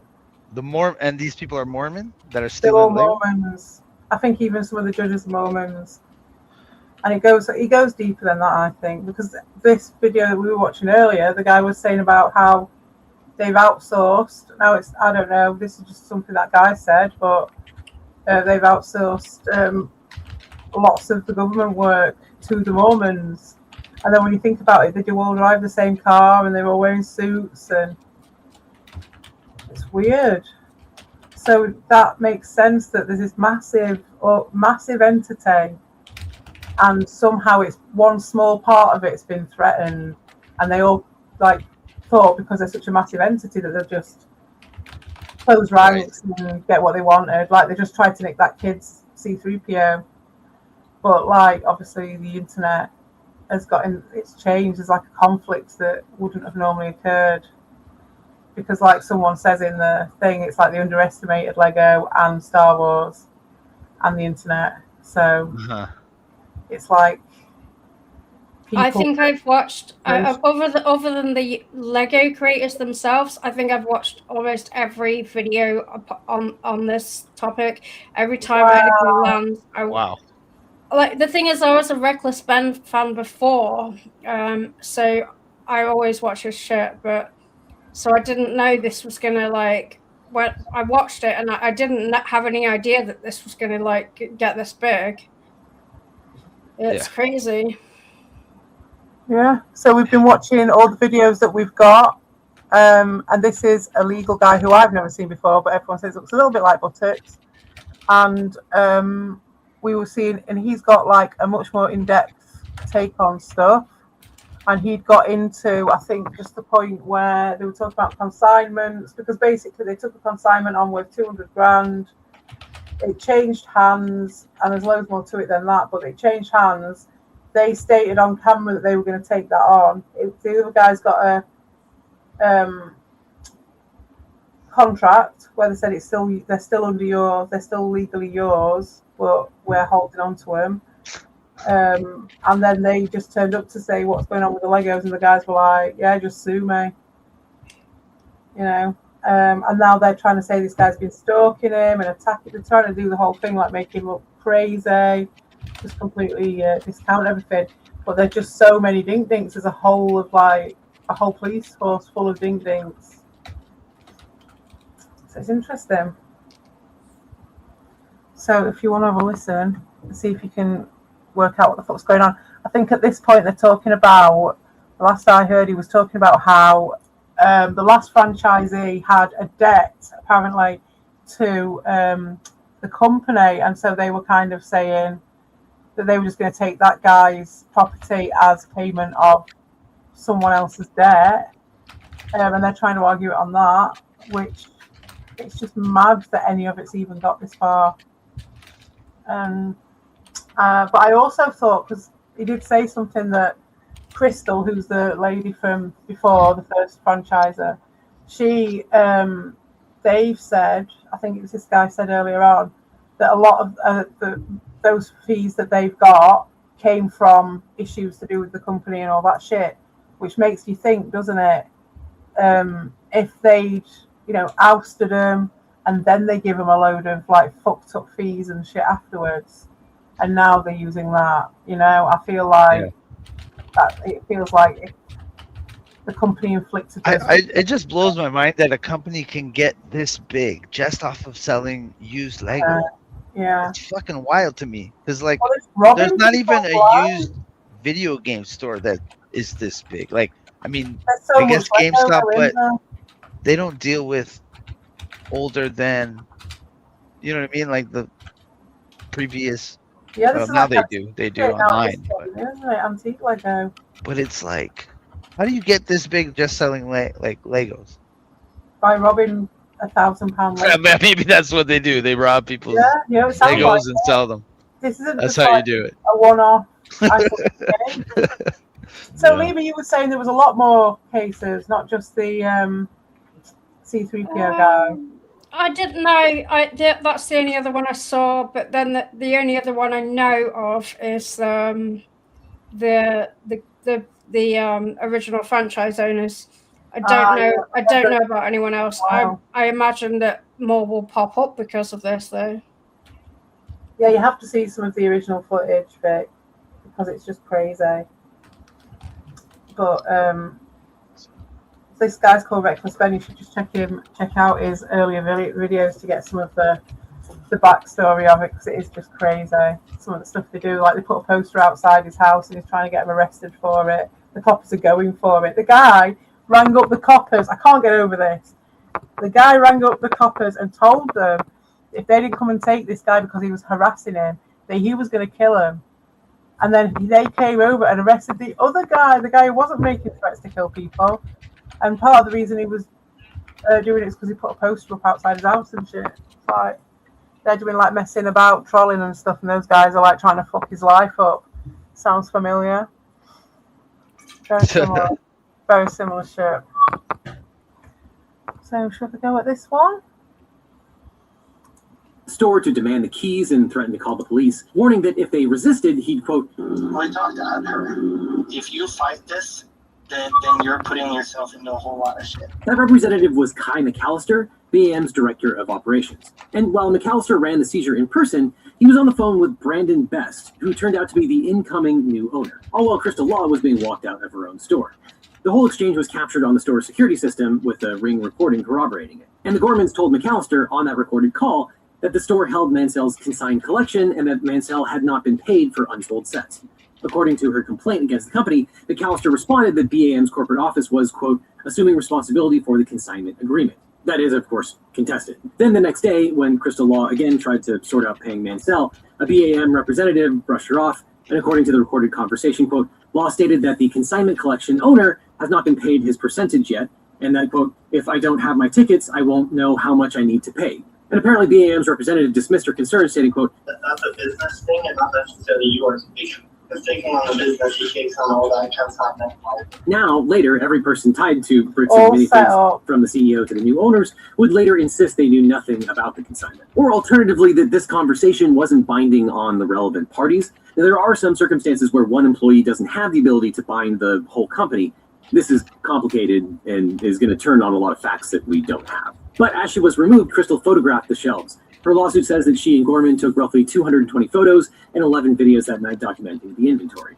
And the photos show Star Wars sets marked with her yellow dot stickers, the markers identifying Mansell's property, still in the store. The Ring camera also shows Brandon Best inside at 7:12 p.m., with people detected through at least 8:34 p.m. The Gormans also say that BAM cut their access to the inventory spreadsheet in every other business system, so they couldn't even print the records tracking each consigned item. And apparently Bricks and Minifigs Corporate did not send over a formal notice of immediate termination until hours after the agent was already in the store taking the keys. And in fact, Crystal can be heard on the video mid-seizure saying, quote, you might want to let them know to send me that email. And when the night ended, the Gormans left with a single box of personal belongings. Now, spoiler alert, eventually Bricks and Minifig Corporate is going to sue pretty much everyone involved. And you can imagine why. You have various franchisees engaging in conduct that they don't like and possibly hurting the Bricks and Minifig brand. Now, this is its own legal can of worms, but suffice to say, they haven't exactly covered themselves in glory either. Now, the store and its inventory passed to new franchise owners, Brandon Best and his partner, Joshua Johnson. Now, Best apparently handled inventorying the store after the Gormans were removed. Now, what was that inventory worth? Well, lots of different numbers have been tossed around. In later filings, Bricks and Minifigs claimed the store inventory was worth only about $38,000, of which just $5,000 was in Lego sets. But that number is difficult to square with a store that spent months marketing a $200,000 collection. But of course, the Mansells had every incentive to use the highest number possible. And the Gormans say that the store had about half of Mansell's collection in its inventory, estimating the value at over $100,000. All the footage and evidence is there in the security cam footage. It's him at the store. That's right at the beginning. So any of these other questions is like null and void, isn't it? How am I supposed to pay this guy? These are sets he has not been paid for. These are ones that he has not been paid his percentage yet. And if I don't have the tickets, I won't know how much I need to pay. That's a business thing and not necessarily yours. If taking on the business, he takes on all that consignment. 2 weeks gives you more outfit choices with 20 kilograms of luggage included. His own corporation is sitting there on video saying they're going to take it. Tell me if I'm saying if this is over your head, Vic, if you don't know what the hell's going on, this might be a bit much. Just came down and is now trying to take the world's largest Lego Star Wars collection without paying for it. This is like the original. The Bricks and Minifigs Corporate alleges in their later lawsuit that they had no knowledge of the underlying consignment agreement. In other words, they were a bona fide purchaser with no notice of the consignment. They also claim that the Gormans still have never provided a fully signed contract of that consignment agreement with Mansell. And obviously a lot turns on the security camera footage that involves a conversation about the consignment arrangement. Now, I'm going to say that that video is somewhat ambiguous as to what it actually means, and I'm not sure, even if it's crystal clear, if that qualifies as sufficient notice to put a bona fide subsequent purchaser on notice. And I'm sure the Bricks and Minifigs Corporate would argue that even if that conversation were crystal clear, and even if a phone conversation is sufficient notice to perfect the creditor rights of the Mansells, it happened after they had already taken over the abandoned store, which doesn't affect their rights as a bona fide purchaser, which we'll talk about in a second. And then, but how? Hang on a minute. when they're saying they're going to take on the rights, the phone call was about taking on the rights. Surely there is a policy in that company which they can refer to in there. Or is it different for each franchise? What's the question? Like you said, even if it was a crystal clear conversation and all this stuff, I'm saying it's not like necessarily because it's not written down, it's just in a conversational thing. But it's like, it's gone out my head, whatever it was.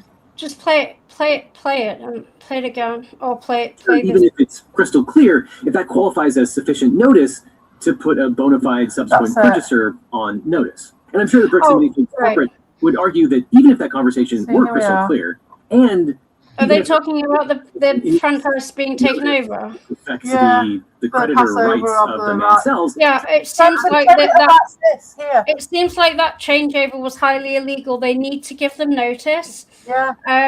They actually just came into the store that night and said, "We're taking over, and you need to leave right now," which is not legal. But any arguments they've got, even if this one, which is like, they didn't have time to. Somehow they managed to get this right to perfect the rights of this other guy. It's like, surely they've got strategies in place within the company. It's a massive company, which would like be there as like a template for them to do, like a fucking policy, you know what I mean, or something which they all stuck to at some level, which is like you'd hope would at least on paper be like, don't fuck over the customers too much. I don't know. It seems like they want to have their cake and eat it too. It's like they want to wash their hands of the franchise owner and keep the rights of the collection. So that's pretty scummy. Yeah.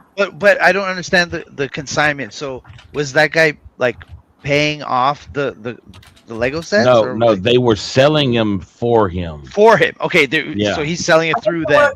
Okay, they get about 70 grand and he get about 130 grand. And he wasn't giving the guy his money. No, it was just the Lego stuff, and they were just going to give him some money back for it once it was sold. So it sounds like Bricks and Minifigs was trying to say no. They thought it was just like a. And people are believing it, and it's like No, Bricks and Figs is saying that, seeing as it was a franchise that agreed to it, that we don't have to stand by that. But they also said that we don't do that here, even though it is. They said that's not our policy. What they done, that's why we come in and took the store, because she was doing illegal stuff that she wasn't supposed to be doing. Okay, she was doing stuff against policy that she would, but it does say that they do that. So either way, now they took over the franchise. They should, if they should give the inventory back to the, if they don't take on the contracts, then the Legos should revert back to the original owner. But they haven't done that. Right. They sued them in small claims court and won, but they just shut the store down. Yeah, like that guy should get his Legos back. The store should get their money, whatever is owed, whatever, and that's it. Yeah, and that's not happening. That's why we're here. Yeah. So this is the story, because the story that I heard was like some guy brought his Legos to a place, and then they were supposed to, I guess, sell it, and then they ended up closing up shop. And he comes and there's nobody, like it's all gone, and they just they shut the shop down because they took them to court and won. Oh, this is another thing that this is like people are like, is this person at fault? Is that person at fault? They already got. They just kept dodging it the whole way through. Like every time there was any inkling of a court case, they just dodged it. Even if there was any ambiguity, of which there is none, especially in this. No, there's no ambiguity as to who's in the wrong here. Right from the start, Ben wouldn't do. Ben, I've watched Ben for years, and he wouldn't go into something with ambiguity. He covers his. He will look at things thoroughly before he takes something on. That game, isn't there? And you don't do it properly. But like, I don't understand how they can even slightly be ambiguous when it's like they are just ignoring the fact that they already won a court case against them, and then all their that's actions what I don't understand either. have been the actions of guilty people. I think it was because I think what that was is because it was against the franchise, and so the other cases are actually against the CEO and the. Anybody with a bit of an open, like an eye. Yeah, but it still sets the precedent. Yes, it still does. sets a precedent, and it's already been resolved. So, but in a court, I'm not sure if that I'm not sure how it would play out in a court, because they might have to treat each individual part of this whole situation as separate court situations. They would have to treat them as different legal situations. They can get away with making it drag out by forcing. Like to us, this is one whole thing, but in a court, it's not. Yeah, but they would have a modus operandi, like there's a pattern. They would still. It was already Yeah, done in court. but the original thing. The original thing was against Bricks and Minifigs, and then the rest of it is against the CEO and the CEO or whatever that is. They're actually separate. So the court case that they served against the Bricks and Minifigs, and then the ones that they served against what's his name, fucking Brandon and Josh, are they're actually separate to the original ones, because so in a court of law that they're not going to be even. Like they might not even look at in a court. They might not even consider. They're not going to be looking at all of this as we have been in a court. Right. Well, that's shit, isn't it? They had already taken over the abandoned store, which doesn't affect their rights as a bona fide purchaser, which we'll talk about in a second. And then Bricks and Minifigs corporate also alleges that Best and Johnson, the new owners who owned through their company Baker Salem, had no knowledge of the consignment agreement either. They allege that the new owners didn't take over the abandoned store until early in 2025. And when he's on that phone, goading him and taunting Brian and saying he's got his Legos and he has to just sue him and he's just going to take all his money off him if he tries to sue him. Well, they're saying they don't know nothing about it. On top of that, Bricks and Minifigs claims that Mansell harassed the staff of the store seeking compensation for the consignments, and that after Mansell confronted the franchise staff, Best and Johnson tried to corroborate the contract, including with staff who worked at the prior iteration, who worked with the Gormans, and those staff members told them that there was no such consignment contract. So both Bricks and Minifigs and the new owners, Best and Johnson, claim to be bona fide purchasers for value. Again, this is a factual mess. I have no idea who's telling the truth here. But I can also imagine that when you have a messy takeover of a store, a lot gets lost in the shuffle. And it's important to note that the general rule, and I think probably the main counter argument here, is that a subsequent bona fide purchaser, someone who acquires a property for value in good faith and without notice of a prior claim or interest, takes that property free of many pre-existing rights that otherwise would have bound the seller. And that's yet one more reason why you follow your UCC1 financing statement, so everyone in the world has indisputable notice of your claim. Now, we also don't know for sure how many sets were sold. The Gormans claim that they were prevented from doing a full accounting by Bricks and Minifigs corporate when they were terminated. Bricks and Minifigs corporate says that almost all the sets were sold by the Gormans and that they were the ones who refused to pay out the Mansells. And we know They just fucking threw those people under the bus. Best and Johnson. You what, sorry? I'm just saying they just threw those franchise owners way under the bus and tried to get away with the loot. Yeah, they thought this would be so small, and because they've got away with it so many times over there. Yeah. They were like proper harassing him, like traffic stops, saying he had heroin on him, everything. Like every little fucking trick in the book. These guys are like practiced at what they do. Fucking wild. Yeah, man, and they've been doing it for ages with all different types of fucking Lego. Over Lego. Crazy, fucking Lego. Well, like I said earlier, though, this is what happens. Everyone's just grown up, but they're just still the same, aren't they? They're still fighting over fucking Lego. Yeah. It's like our kids aren't going to be fighting over Lego. They're fighting. They've got their how childish. It's crazy. This is the infantilization bullshit. Like at fucking in the year 2000 or whatever, when they went on that full. I mean, I know we're in the retro gaming thing, but like full retro, weren't it? Like during the, and I thought, oh, this has got to be just a fad, but it just to be like all of the forward marching just stopped, and it just became looking at just people wearing t-shirts with fucking Zippy on it and shit from Rainbow, and I thought after like at least 5 years or something that'd die off, and it was just people being really nostalgic because it was like the swapper turning over the century or whatever, but they never fucking got over it, did they? They just held everyone in this fucking stasis. I can't say anything. It's I fucking like wild. Nostalgia as well, but that's where the money is. If you want 7 figures, you sell Legos. This is gangster shit. Yeah, man. Yeah. This is full on gangsters. When they took over, did Bricks and Minifigs know some of the sets were Mansell's? Did they have knowledge of that? Could they have had knowledge of it? Did they tell? Where's it written down? Don't we have computers in these days? Surely it's written down somewhere. They're trying to pretend that nobody. There's enough. Yeah, it's like the price of doing business. They're just they're gonna act like they have grounds to act like they don't know and just take all the inventory out of the store and just whatever. Yeah, and they have.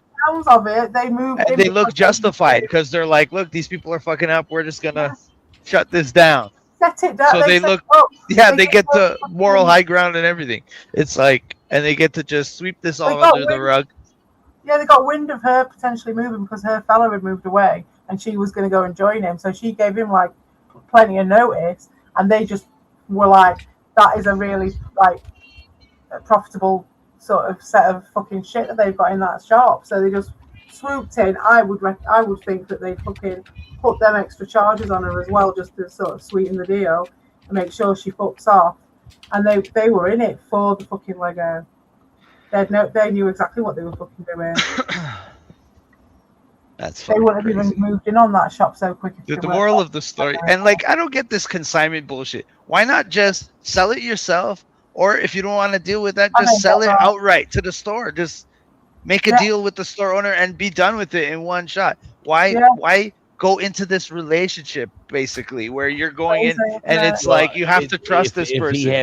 He's had he's collected this for a while. It's a massive collection, so I can imagine the headache of doing it. And he's sick. So they probably have no idea what to do. Yeah. So I can understand why they would get somebody to help. Maybe do it in portions. Maybe give them a few big ones and some easier sells, like lower price ones. Mix in with some higher price ones. See if they sell those, and do it in increments instead of giving the guy your whole life savings. Basically. They were doing good. They sold a lot of the product. So how much money did they come out with?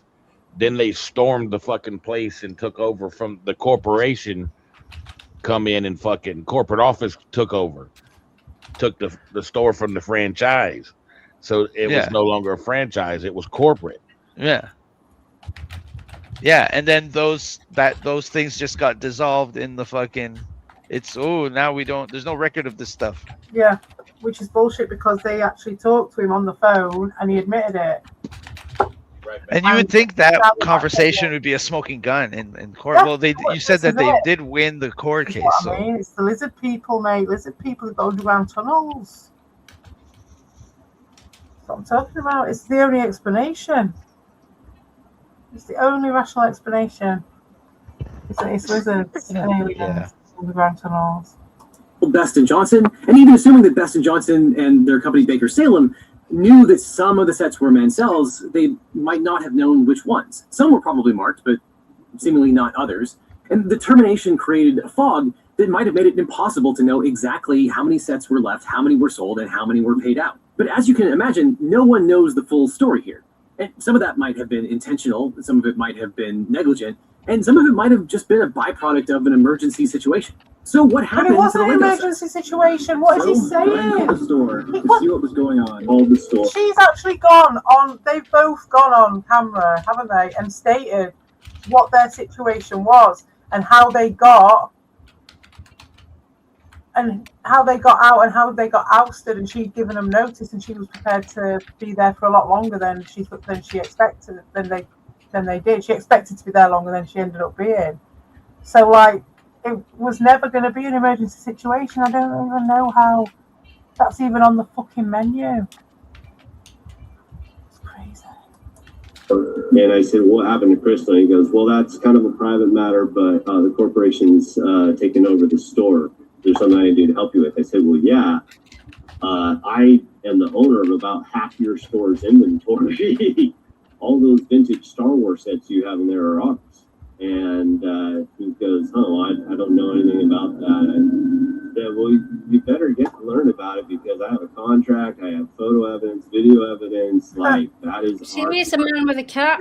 And Best say they informed himself that they had no knowledge of his consignment and that his property was no longer there. So I went down to the store, brought a copy of the contract. We're like, you need to let me in back and let me see the sets that you still have. All you have to do is let me in back. We can go that route or we can go to court. And the guy just looks at me, crosses his arms, goes, let me tell you what's going to happen.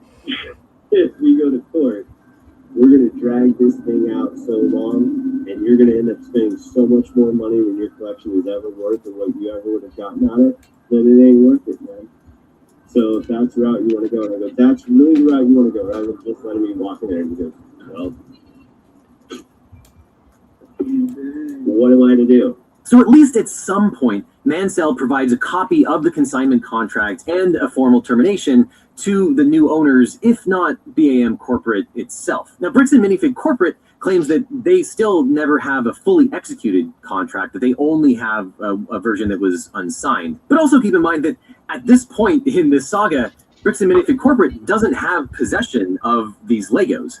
It's the new franchise that has possession, the one owned by Best & Johnson. So Brixton Minifig Corporate can't turn over the sets as so many people on the internet have demanded. They don't have the sets. Still, the new owners, Bakers and Best, saying, sue us, you'll spend more money than your... Where does this $9,000 or $2,000 come from?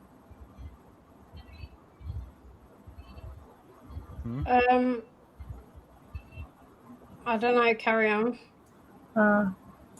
Due, while probably true, is also obviously a bad look. But Mansell believed that the sets were still in the store because people he knew had gone in and confirmed their presence. And so on December 30th, 2024, Brian Mansell what do you mean $9,000 or $2,000? Because apparently they came back and said that they'd given him some money. They said there was So like...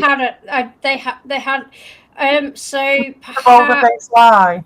It might be to do with the store changeover, but they might have got something, but it was probably I don't know. I'm guessing if anything it was to do with the store changeover, but I honestly don't know. I just wondered where they got it from. Even like is it coming from the CEO? I think it was, yeah. Or well, then it's probably horseshit. Well, that's it as well. But like sometimes it's even because they're suing them and they've got not. They were planning on leaving. I hear anyway. They were planning on moving, and then they couldn't because they got everything taken from them, and they got nothing. Wow. So they took. I think they might have taken over the store, but then the store owners got nothing at all. So it all sounds highly illegal. After all that sort of like paying into that company and everything for all that time. Yeah. I think they were going to take their 7 years they were there. All the earnings that they owned. They were the franchise owners, and I think the franchise owners got massively screwed by the people that took over it. I think it's possible that the franchise owners got completely screwed over as well as. Oh no, I think that's what's happened. Yes, exactly. I think to say that they're suing them now. I think because they weren't they were planning on moving and they couldn't. They've ended up with nothing. So I think these guys came in. Either way, they booked it, haven't they? It sounds like it was so fun. It'd be really interesting if there's a lawyer that comes in that's got massive balls. If it's possible to subpoena their phones and previous conversations, how that all went down. Like if it's possible to fucking subpoena shit from the past, and I doubt it, but like if it's possible to subpoena emails, it would be interesting to find out what were the communications between these guys before they took over that store, because this went down really quickly after this consignment went in, and it seems like this was fucking planned. Mm-hmm. Right. If a lawyer wanted to get in on this and work pro bono, it might get a resolution. But like what the guy said to him, that's how these lawsuits usually go. If you go up against a big corporation, they just appeal. They do motions. They do all the stuff that draws it out. And every time you do that, that's more. You have to pay your lawyer for more forms and fucking consulting. And so it's like you said, you end up spending more money than it's worth. Because they're a corporation, exactly. So that was their threat from the start. Their threat from the start was when the guy called about his Lego was, you need to drop this because we will drag this out and you won't be able to afford it. And that was his first threat, which is why he contacted Ben in the first place. But by then they had already fucked over the previous franchise owners. So they fucked over the franchise owners, and then they fucked over the guy who sold he didn't sell the Lego. Actually, he gave them his Lego to sell for them. They don't own it. It's not theirs. And then they came in with Ben, and then they're just threatening him with a bunch of lawsuits. I think what they think is that we're a massive corporate company. No one will ever be able to take us on. And they've underestimated how they've never seen Reckless Ben's work before, and the fact that he took on Scientology, he's taken on cults, he's taken on Scientology, he took on McCamey Manor, and they were unaware of his previous work and what lengths and years he dragged out McCamey Manor for years. That went on for ages. So they will drag shit out, like they will fuck people. The McCamey Manor thing went on for a long time, so he will drag things out. The only thing Ben didn't think that would happen in this is he thought that police would be on his side, but then he underestimated the fucking Mormon community. Yeah, the reach of the Mormons, yeah. So, but then again, but luckily he covered his back, he got it all on camera, managed to get all the police footage released. So he just needs the right lawyer. He just needs the right lawyer. He did it really well getting exactly digital. They need a solo lawyer. They need. I mean, Ben will raise the money. He can do that. He always does, and he'll get the right. Like, he's not very legally minded himself, but he'll get. But he always figures it out and covers his tracks like the whole way through. Everything he does, he always does through legal means. Like when he confronted Scientology. And he created a legal religion called Scientology Sucks and actually got it registered. So he does everything he does it, it's shady as fuck, but he does it all legally and by the book so that he can get away with being a dick. That's what he does. So, and these guys just thought he was some kid. And he's not. They don't realize how it all works. They're just trying to go on this like appearance, but like, oh no, pesky YouTubers at it again. And it's like, no, mate, it's all evolved since then, and everyone's seen what you're doing. Must be one. Oh, right, okay. But I'm gonna have to. Yeah, the thing, well, this is between you and Dean, but what does it? Where's yours? Where's your what? His 1 out of 10. He's talking shit. 10? He's talking. Volp's talking shit about Dean's chick, and it's like, but nobody's seen Volp. So he's talking about Dean's what? So Volp don't have. Volp, you have nothing, brother. You can't talk shit about somebody's. You're sounding like Ricky here, son. Huh? You can't talk shit about somebody's chick when nobody can see yours, so you have no chick in everybody's eyes. Even if you have a Cindy chicken. Crawford or a woman. Oh, who cares anyway? I'm just pointing it out. Who gives a fuck whether you've got a woman or not? Well, that's what I'm saying. Volp's going all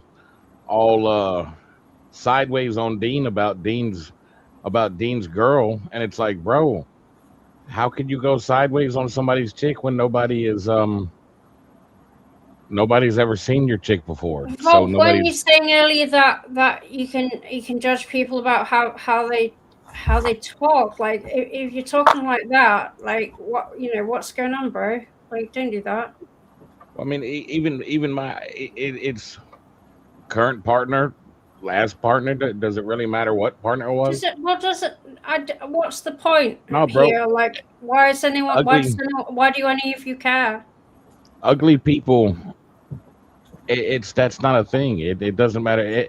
Eye of the beholder. Why do you explain to me why you care? Like I don't know why you care. Yeah, it's eye of the beholder. What you think is pretty, somebody else might think is complete. I love Grace Jones. I'm not being funny. I'm not being prettiest. funny or anything, but like if someone's with someone and they're happy, then. And also, why do any of us care about who someone's with? This chat is not a place for people slagging off people based on any sort of physicality. And why does anyone care who someone's with or something? And if someone's with someone, and they obviously find them fulfilling in some way, or hopefully, if someone's happily with someone, then what's the fucking issue? Why are we dissing people's partners? We're not doing that here. Like why? No, but why do you care about that? Like, I see where Bob's coming from up to a point because he gets off of people a lot. I don't know that though. I'm just saying why are we judging other people's partners who aren't even here to defend themselves? Like It's one thing to talk about the person that's talking shit about you. Let's not like diss people's partners. Like, what the fuck is that all about? Well, yeah. I mean, anybody can say anything. And who cares what people look like? I think there's more to fucking.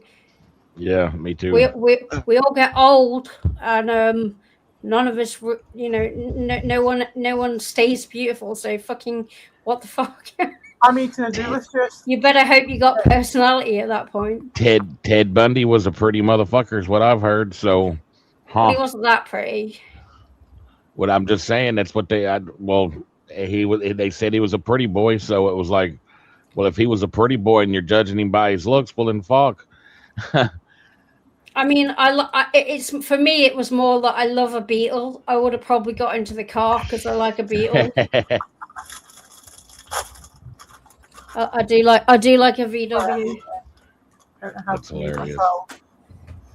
But yeah, I'm falling asleep a little bit, guys. So I think I might have to. Well, sorry to do that to you. I know, Vic. No, it wasn't that. It's just the time. This is a 2.5 long. This is like I've reached my limit. I didn't even know that's how long it was, but it's automatic. I said that one was long, so. Yeah, that's it. We could do some more of it later if you want. At a later date, or do you want to do a little bit more on it? What now? Yeah, I think I'll probably fall asleep if we put it on there. But I mean, well, I mean, if you let's stick it on and then keep it going. If you fall asleep, what will happen? So if you fall asleep, what will happen though? How will we end it? You guys will just have to bugger off. No, you should probably just go to sleep. No, I'll do one more. You see, because the thing, we can get to the end of this one. So Vic knows what's going on as well. I've put in certain things to try to be awake for it. All right, okay. But that doesn't mean that if you fall asleep, it's fine if you fall asleep. It's fine. We can all leave. The business. And according to the police report, Mansell told officers that he'd entered into a consignment agreement with Crystal Law Dormant. If you're tired though, just chill. It's fine. Just go. Mansell told the police, his lawyer sent a letter via certified mail to terminate. This is long. Many things. And according to Mr. Mansell, the contract required that the products be returned to him within 10 days, but this return did not occur. Now, the police investigation went in multiple directions. The officers interviewed Mansell, Crystal Law, Brandon Best, and BAM leadership, including Eamon Neff and Kai McAllister, and they also bagged photos, video, and inventory spreadsheets, security footage, and the consignment documents into evidence. Briggs & Minifig's corporate told police consignments were a, quote, unauthorized franchise practice, that BAM terminated the franchise over unpaid obligations, and that the store assets were seized while also claiming items believed to be Mansell's had been set aside. But Johnson, the new owner of this franchise, also claimed that he had the right to that property.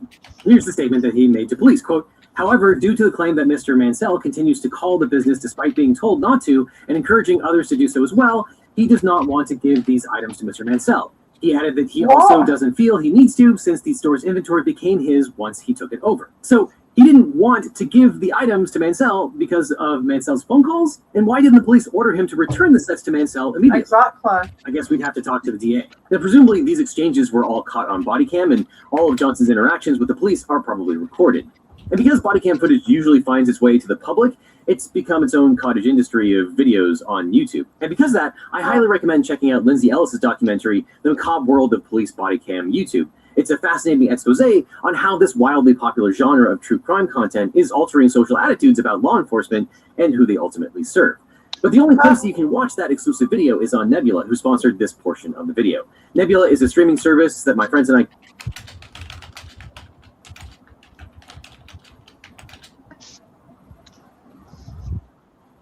There we go. After a store break-in for safekeeping, and that she later returned them. He recognized those return sets in the store afterward. But when the officer asked whether he verified everything had been returned, Mansell admitted that he had not checked every item, only the, quote, expensive sets that were back. Then in January 2025, the officer knows, quote, Crystal contacted Mansell and found some of his product at her house, returning 230 plus minifigures, 12 to 13 smaller sets, and... But they think they can write all this down and that it doesn't incriminate them in any way. It's crazy. They can just write these words down.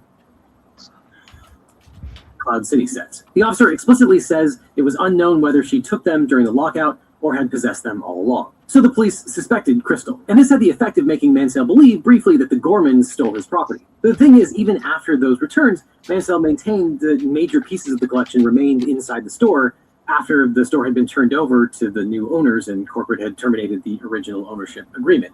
And photographs taken the night of the takeover appeared to support him. And in a supplemental report months later, police documented photographs taken the night the Gormans were removed from the store. According to the investigating officer, those photos appeared to show numerous Lego sets matching Mansell's description of his inventory, complete with the distinctive yellow stickers he said identified his property. One photograph included Brandon Best in the background, and the officer estimated the value of just the identifiable sets at more than $6,200, including items she couldn't price. Now, that number might be low because it's only what one officer could count from photographs. Or it could be correct. Part of the explanation here might be that there were so few sets left that Best and Johnson saying it's not worth it for the lawyers to be involved might be because it was a really, really low amount. Now, fellow attorney Leonard French, who has also covered this saga, thinks that was my question. How much did he actually get from his collection when all said and done? What did he? How much money did he make? Got 130 grand, and the shop would have got 70 grand. Well, yeah, that's pretty good for Lego. I mean, you know. Yeah, did he get swindled? You make 70 grand by selling it yourself. Like, that's worth a few walks down to the post office, isn't it? You know what I mean? 70 fucking grand, and you're just going to give it to a shop. Well, that's my thing. That was my point in the beginning. I would not give my. I would not trust my collection in somebody's hands. And then knowing that you're going to pay them 70 grand for the privilege, and they get all that custom and on that building on that. But the thing is, with those high price items, you can't just sell that on Facebook Marketplace. You know what I mean? Like, you can't put an ad for, like, if something's like 10 G's. I mean, maybe you could, but I would imagine that's hard to sell. I suppose when you're in a crisis situation, you've got a family member who's dying. You want the money fast. They don't give a fuck about the 70 grand. Because time is worth more. Time is worth more than money. Yeah, but I would be... So 70 grand is what he got from his No, he got 130. 130. They say it. This is what goes wrong on this contract. And what's the estimated value? Was it over 200 grand, they said. 200,000. But they gave him... I mean, he did pretty good. They said they'd given him like 9 grand is what Lima said. And then he got another 9 on top? He didn't get. I mean, it's not the greatest deal in the world. No, but... they made it up. They made it up. He never got any money. But the fact that they said to him on that sort of valuation, on that sort of thing, they're telling whoever it was, we've already paid him. We paid him the 9 grand, and they just changed the whole that's just something they throw in at some point, and then the next thing they know, it's like they're nothing to do with them, or they just make shit up as they go along.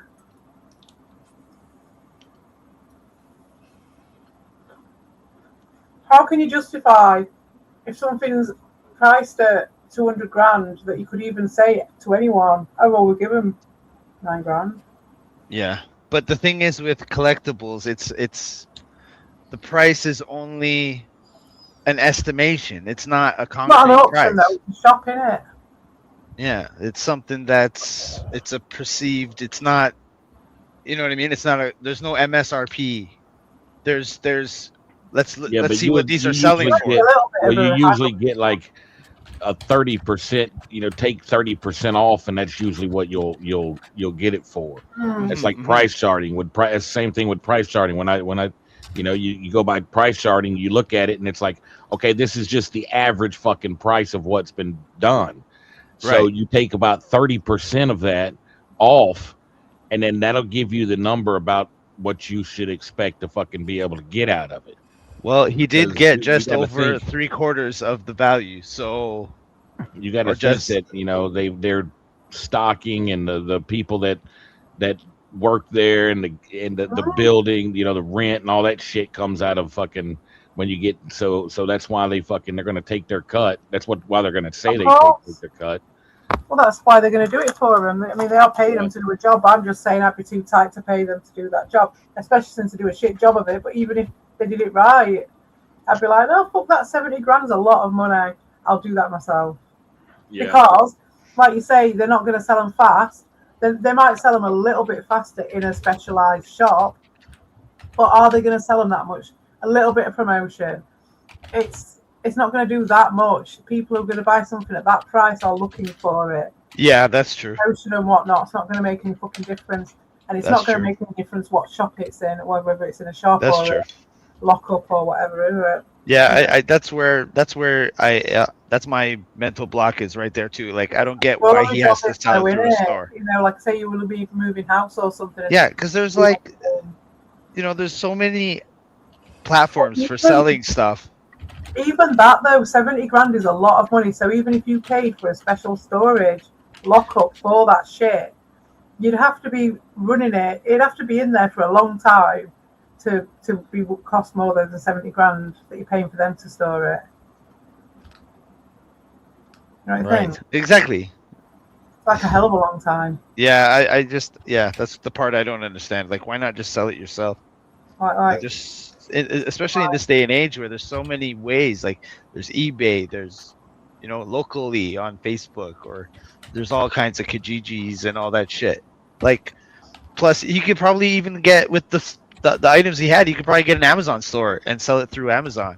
Yeah, of course it could. Like an online shop. Yeah, and then he's in control of everything.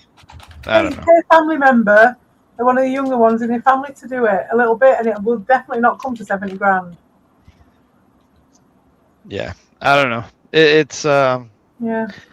I'm just glad that he got the lion's share. He got a lion's share of what his value was. Because it's worked out better, in fact, because they just completely skanked these guys. But Lima, how much was it at now? It keeps going up. What, the fundraiser? Yeah, they're doing a fundraiser. It's at 393,789. So there you go, Vic. It's gone up since we were here. Okay. Well, hey, good luck to this guy, but so they doubled their money by doing this. Yeah. But it's going to a very good cause, and they deserve it because they've been through like hell, haven't they, for a long time.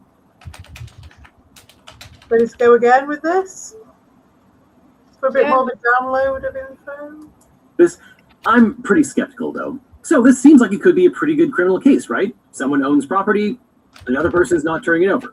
Well, initially, the Kaiser police treated the dispute as civil and closed the case, telling Mansell that there was not enough evidence to proceed criminally. Now, Mansell disagreed and continued pressing the issue. And in May 2025, after additional evidence was submitted, and at the request of the Mansell family, police forwarded the matter to the Marion County District Attorney for review. The officer even warned Johnson and Best that if property values exceeded $10,000, potential criminal exposure could include aggravated theft. But on May 30th, 2025, the district attorney declined to prosecute, concluding the dispute was a civil matter to be, quote, resolved between the attorneys already involved. Case closed.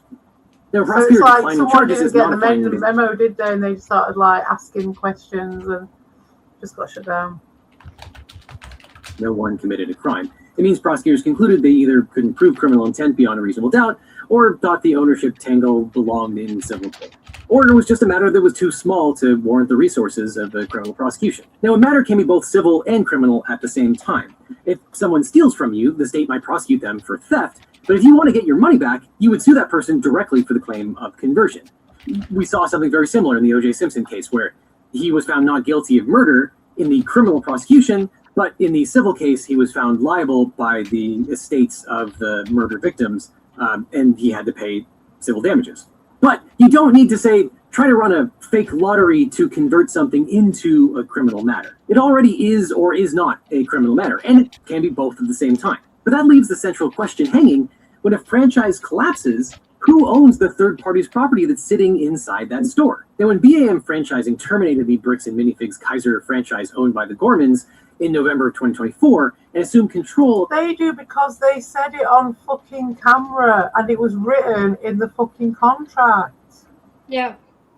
...of the store and its contents, did ownership of Brian Mansell's unsold Star Wars Lego collection transfer to BAM Corporate or the successor franchise operators, or did ownership remain with Mansell under Oregon law? Was it the CEO who told them that the new guy was going to take it over, or was it the new guy saying it?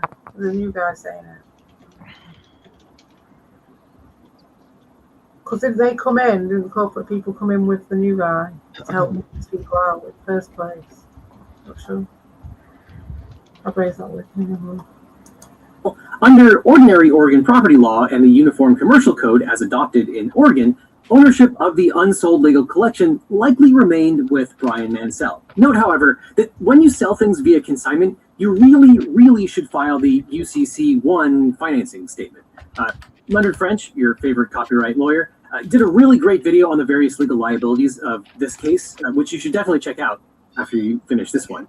But Leonard has this to say. Under Article 9 of the Uniform Commercial Code, specifically Section 9102A20, a consignment of goods worth over $1,000 to a merchant is functionally treated as a secured transaction. So, as Leonard discusses in that video, if the consignor can prove the consignee is generally known by its creditors to be substantially engaged in selling the goods of others, and this location probably was, the consignor's rights are generally superior to the creditors. So even if Brian Mansell didn't fill out that notice, he still can win. And here, the Kaiser store advertised the Mansell collection. It was on their social media accounts, and the store sold over $100,000 worth of Mansell's collection. So arguably, the creditors had to have known what the store was selling, and that exception probably applies. But like Leonard says, if you're ever in this situation, file the UCC-1 notice. Now, regardless, a successor operator or franchisor taking possession of a retail store ordinarily acquires only those ownership rights held by the franchisee. And because the consignment agreement expressly provided that title to unsold sets remained with Mansell until they were sold, the franchisee possessed only a contractual right to market and sell the goods.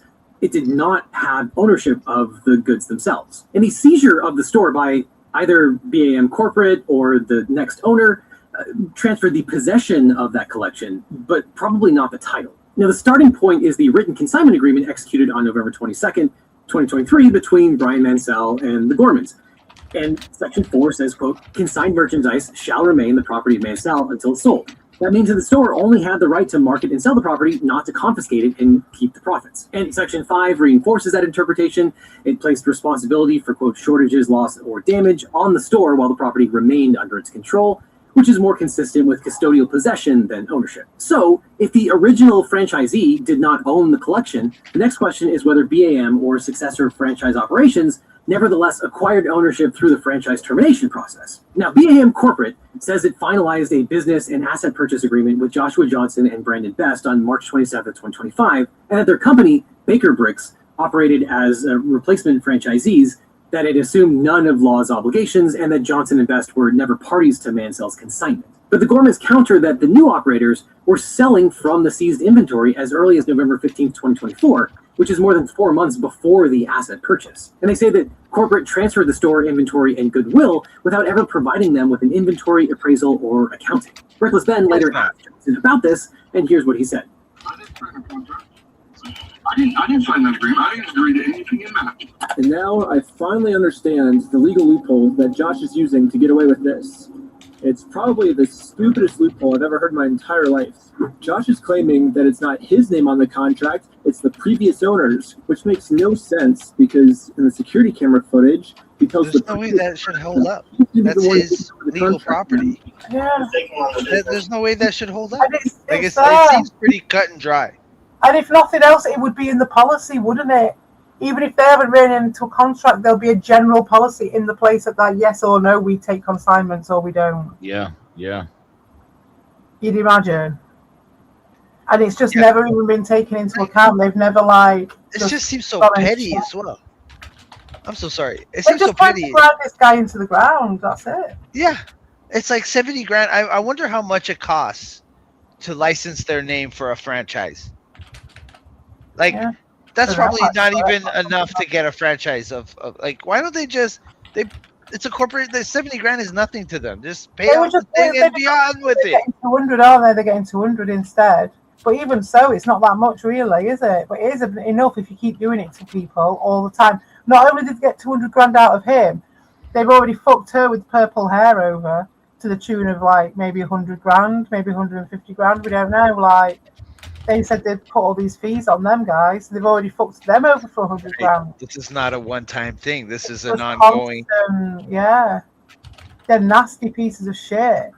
Like the video we watched before, a kid went in. I'm not joking, to a different franchise, and he literally wouldn't give him his C3PO back. Yeah, it's like a pattern. So there should be. That's the criminality here. There's a pattern where this keeps happening. There's an echo chamber. Yeah, there's an expectation. There's some sort of. There's a racket going on. You know what I mean? How far does this racket spread? Because it keeps going and going and going. It's crazy. No, this can't be allowed to continue. This is not. Yeah. Mm. At the very least, this needs to be publicized as much as possible. Because like I said, they're doing ads on the radio. There was ads on the radio for this company recently. Like on my way to work, I'm hearing there's an event, a Lego event. Guys, the same as fucking take the kids, bring the kids down to telling everyone about it. Yeah, just a massive blanket of like distraction and different stuff, and it's like no one. Yeah, they've got this all on footage. Like the fact that they've got this part as well. The fact that they've got this one. It's so good that she managed to save this footage because this is really key. This part where this is like the start of it, and so the fact that they've got this on footage, how they just took over it, and what he says when that's not how this happens. Like, it's so key. It's so key to it. Yeah, because this is. They thought they would be taking the piss out of kids by doing this. Like these guys were a load of fucking shysters, and they knew that if they put a nice face on it and they do a franchise which is all kiddie and fucking Lego and shit like that, they'd look nice. And like this is not how this happens. You don't just walk in the store and it continues. Fucking worked in the hospital radio. You know what I mean? It's the same shit. But this is Lego people, and they actually have some fucking brains about them. So they fucked it. It's ridiculous. Yeah, I think having this footage is really key to this as well. Yeah. Because this is not how you take over the franchise or whatever. You don't just walk in one day and say, "Yeah, you're out of here, bud." No, and then she says, well, we've got this consignment, and he says, "Well, we're taking over." They literally it's so key that she's got this footage. Like this is so important. Yeah. Oh, and he's telling him about the consignment right now on this footage. Yeah, I'll play it. I see. I guess this is some sort of just loophole he's trying to use to steal the world's largest Lego Star Wars collection. In order for me to be under contract, I have to sign something. Can you hear him laughing? Or you had to take it over from the previous owner, right? No, that's not how the law works. Yeah, it is. Now, there are several points to Yeah, make. If Best and Johnson were selling Mansell's consigned sets from November 15, 2024, if they were doing so before any asset purchase existed, they probably have no colorable claim of ownership at all. And even after they signed a franchise agreement with Bricks and Minifigs Corporate on March 27, 2025, BAM Corporate still could not convey title to property they didn't never had. And an asset purchase doesn't necessarily cure that problem. It documents the disposition of property that was never BAM's to sell. And the assertion that they assume no obligations contradicts their other claims. BAM and its operators cannot simultaneously disclaim the consignment and also retain and sell the consigned property. Yeah, if Johnson there's no way. Obligations, then it had no contractual right to. Like, it's so obvious. It's blatant. Like, can't do both, can you? That's agreement that he had with the previous owner. So that has nothing to do with. But like, this is like a paradox, isn't it? You can't be like, you don't do consignments, and in that case, give him his stuff back, or you do consignments, in which case you've got to pay him for that shit. Yeah. Which one is it? You can't have both. But they are just doing it. They are just riding it. Yeah, they're acting like they just walk in and then. I've seen people. Just because about this, and they're like, "Oh, who's right? Who's wrong? It's a bit 6 of one and half a dozen of the other," and it's like, no, it fucking isn't, because there's blatant fucking paradoxes. One of a million is this one, and there's millions of them. If there's a clear fucking conspiracy going on here, a clear corruption. It's just fucking. As above, so below. It's all over the place. But this is crazy, because doesn't the franchise owner have a stake? Don't they have a say? You can't just come in and because they have part of their business, right? They run the business. Because this is what they do around there. They pay into it. No, but once he's they're paying the fucking police off and all that shit, so they'll just strong arm him out. It's all covered up. Who's gonna say anything? It's all within their fucking echo chamber. The police all know about it. Everyone's paid off. That's it. Off you go, mate. We'll have that. Thanks. Now fuck off. And especially, I don't know how it is in these different states and stuff, but obviously over in America, they've got guns and shit, haven't they? You know, they can kill you. Oh, he was coming right for me. He was threatening to kill my wife. You've got no one to fucking defend you when you're dead. And if they're fucking all the police are all paid off, how many times have they done this? And how deep does it go? Really? And sells goods. And yet they may have continued to sell. Now, knowledge is also an important issue here, but it definitely seems like everyone involved had actual knowledge of the fact that someone else owned these sets. And generally, a transferee cannot receive greater ownership rights than the transferor possessed. And this is summed up in one of those Latin phrases you learn in law school, nemo dat quoad non habet, or one cannot give what one does not have. And applied here, BAM Corporate and its new franchise owners could only seize or receive those rights that actually belonged to the Gormans.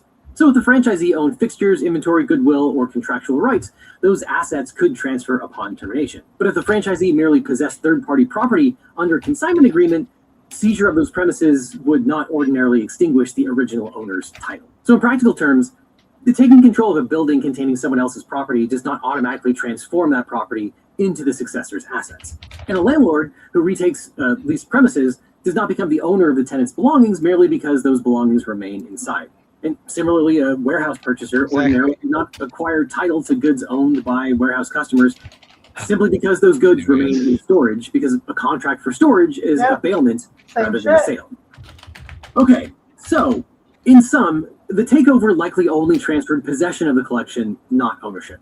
But the other question is, what legal obligations did BAM corporate or successor operators assume when they took possession of the store and its contents? Well, Oregon recognizes principles of bailment. For example, a party entrusted with possession of another's property assumes duties of reasonable care and return.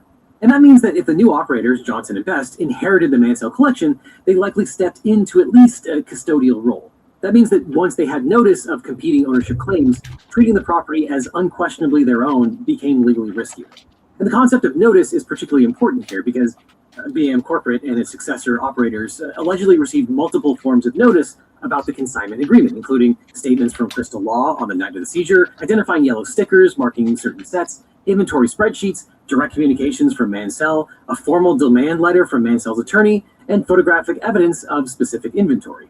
And if proven, such facts could tend to support the argument that BAM Corporate and the new operators knew or had reason to know that at least some disputed property may have belonged to Mansell. And it's likely at that point they have the legal obligation to take care of that property, insure it, and probably return it to Mansell when he asked them to. And under those circumstances, continuing to sell, withhold, or transfer the Star Wars sets is a serious problem. And so, now we get to the first lawsuit. And no, it's not by the Mansells. Actually, Law and Gorman, the original franchise owners, filed a lawsuit with 12 causes of action. And as we talked about, this lawsuit alleges that Bricks and Minifig Corporate did not turn over the lease or bank account, making it impossible for the Gormans to effectively operate their franchise, and thus they claim that they are absolved from any debts or infractions that they incurred because the corporate made it impossible for them to comply. But what about Mansell? What claims would he have?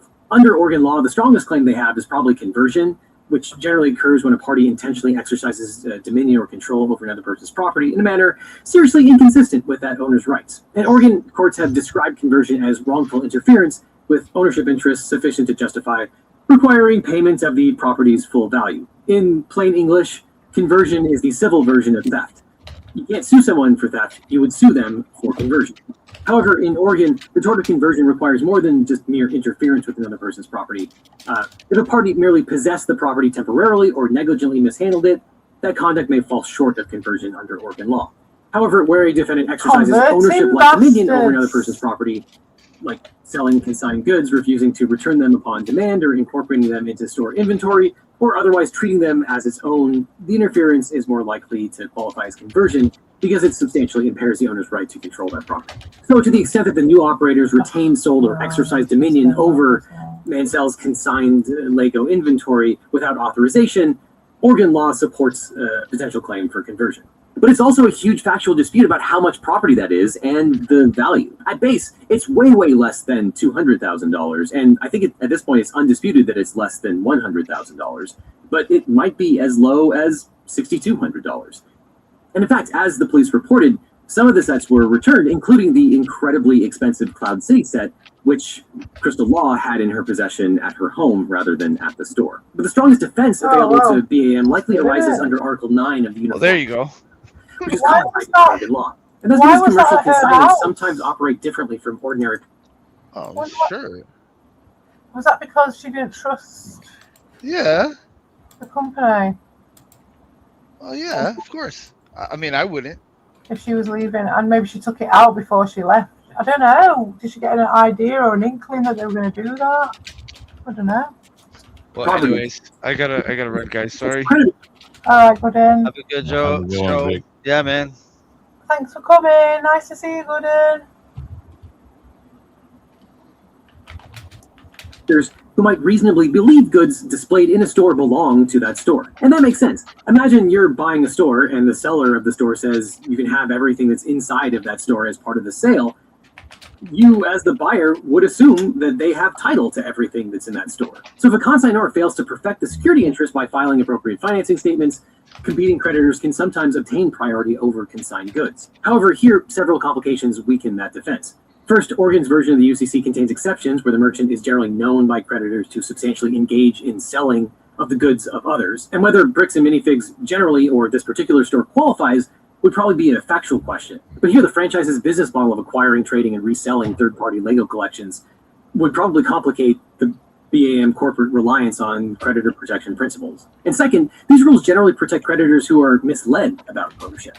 If BAM corporate or the new franchise owners had actual knowledge of the consignment arrangement or a clear reason to know that the goods belong to Mansell, and here it seems like they did, the equitable rationale for the rule becomes weaker. And third, even if priority rules complicated title disputes between creditors and consignors, they would not necessarily eliminate obligations concerning identified third-party property once possession and notice existed. But what body of law actually governs whether a successor Bricks and Minifigs operator or Bricks and Minifig corporate, the franchisor, become responsible for their predecessor store's consignment obligations? Well, franchise law would be the starting point, but neither federal law or state law directly answer that question. The FTC governs the franchisor's pre-disclosure obligations to a prospective franchisee, but it's silent on whether the franchisee inherits the legal obligations of the predecessor.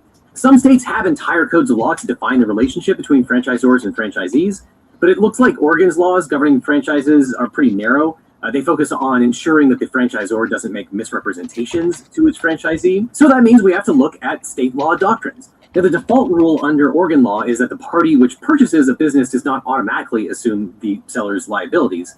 So if a successor purchased the store's assets, they would not necessarily inherit the consignment agreement. And that's because contracts generally require privity. That is, you can only sue parties who actually signed and were parties to that contract. And it looks like the new franchise owners, Brandon Best and Joshua Johnson, tried to rely on that fact that they did not sign the consignment agreement. That agreement was between the original Bricks and Minifigs franchise owned by Lon Gorman, the BAMF Salem 1 LLC on the one hand, and Mansell on the other. But that doesn't mean that the new owner gets to seize Mansell's property either, because there are, of course, exceptions to this rule. For example, if the successors, Johnson and Best, or the franchisor, expressly or implicitly assumed those liabilities, or if the sale is a mere continuation of the predecessor business, or if the purchase was a de facto merger, then they would assume the assignment contract. And you can see why this has to be the law, right? Otherwise, the franchisor would have the ability to one weird trick their way out of liability by just terminating the franchise and setting up an exact new one in its place. And some of the facts indicate that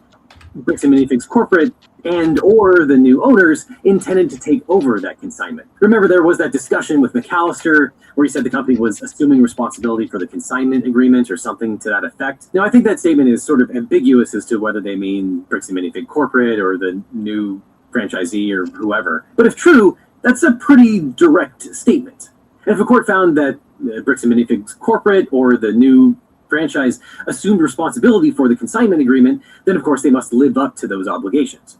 They have to ensure the Star Wars sets, pay Brian his cut, allow him to inspect, and return the sets to him upon his request. But even if the court found that they didn't assume all of the Gorman's underlying legal obligations, then the successors still don't arguably have title to the Mansell's collection, unless you get into one of those exception to the exception situations where a bona fide successor does not have knowledge of the underlying obligations and doesn't have to assume them. But Bricks and Minifigs Corporate has argued that consignments violated franchise policy or were unauthorized under the franchise agreement. So we took a look at the Bricks and Minifigs 2003 franchise agreement, which does not say that stores can't use consignment. Quote, subject to our standards, specifications, and approval, if we so require, you may also offer the following products and services. Consignment services. And that's just on the first page. And the franchise agreement template reiterates that on the first page, quote, additionally, franchisees may also offer consignment services. And Reckless Ben states in an update that Crystal Law provided the actual franchise agreement that she signed, which explicitly allows consignment agreements. Now, additionally, there are 4 references to consignment in these documents, and none of them are an outright prohibition. And even if Bricks and Minifigs Corporate outlawed consignment agreements, that agreement only addresses the relationship between Bricks and Minifigs and the Gormans, not the ownership of the Star Wars collection. The franchise agreement was a contract between Bricks and Minifigs Corporate and the franchisee. But it's also possible that both the Gormans and Bricks and Minifigs are telling the truth. It's entirely possible that the Gormans signed a franchise agreement that allowed them to engage in consignments, but then it's also possible that a later franchise agreement that corporate would have required them to sign outlawed that particular practice. But I don't think that would be controlling here, because either way, whatever franchise agreement is operable, that's a contract between Bricks and Minifigs and the franchisee. Mansell was not a party to it. His property rights are independent of the consignment agreement and relate to the underlying ownership of the collection. A franchise rule prohibiting consignments might justify terminating the franchise relationship, but it still doesn't mean that corporate gets to own stuff that the franchise doesn't own. I'm not passing judgment on that. That's just an issue that will probably be settled by a court or an arbitrator at a later date. Bricks and Minifigs filed a motion to enforce an arbitration clause in the litigation that the Gormans filed. But either way, I don't think that argument automatically transforms third-party property into franchisor property. To illustrate that principle, if a franchisee violated policy by storing a friend's vehicle on business premises, the franchisor could discipline the franchisee and terminate the agreement. But absent some independent legal mechanism, the franchisor would not become the owner of that vehicle. And I think the same logic would apply here. But just because it might not be worth filing suit and actually litigating an entire lawsuit, that doesn't mean you shouldn't hire a lawyer. Everyone should have hired a lawyer here. This is a perfect example of what a lawyer can do informally. They can send a letter, a cease and desist letter. They can negotiate an inspection so that people can see which sets are left over. They can ask to see the receipts so that people can do an auditing of what Drunk was Wizard is backstage. That's what lawyers are for. They don't have to just file a lawsuit.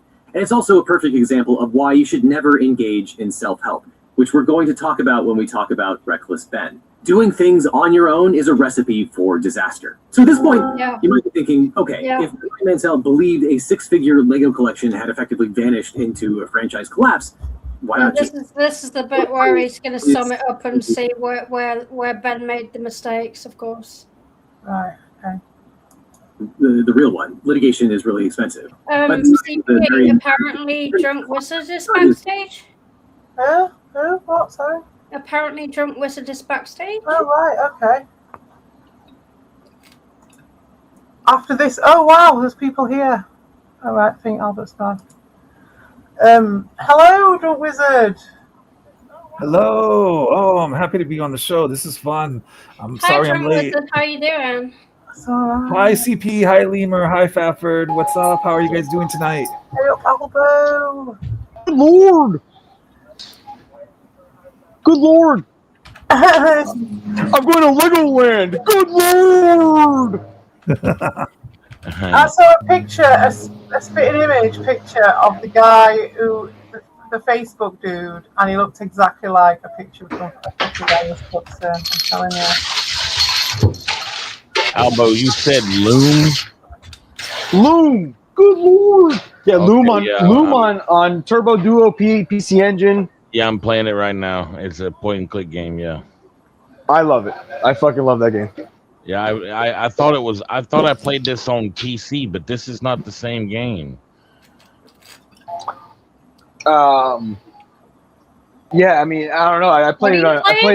I had it on Turbo Duo. What are you playing? Loom, Loom, like a. I don't think I've heard of that. All right, so who's got fucking chains? I can hear chains in the background. What the fuck? I got chains. You should see. I wish I could film the mess I just fucking made at this fucking gig. Okay. Angels to some, demons to others. You want to see it? You want to see it? Here, look. You want to see a fucking mess? Check it out. Look at this. Go for it. Ready? I want to see the mess. Look at it. Look at it. Whoa! Look at it. James. Fucking blood. Bloody mess. What? I didn't. Dude, I'm gonna tell you my assessment of this whole Lego situation. Okay.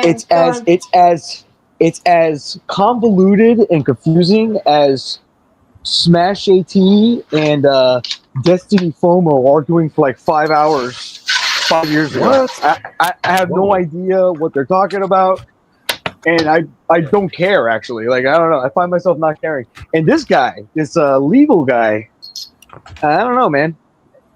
He's got to have like a boyfriend or like a secret life or something.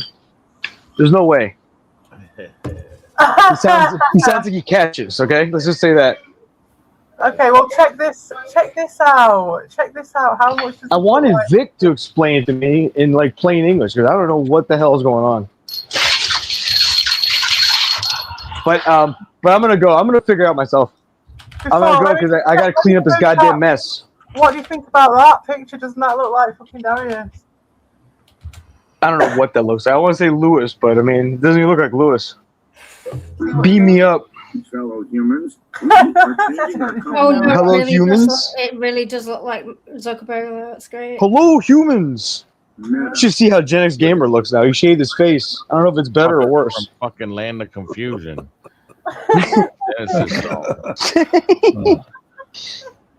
New name and so eager to make you forget.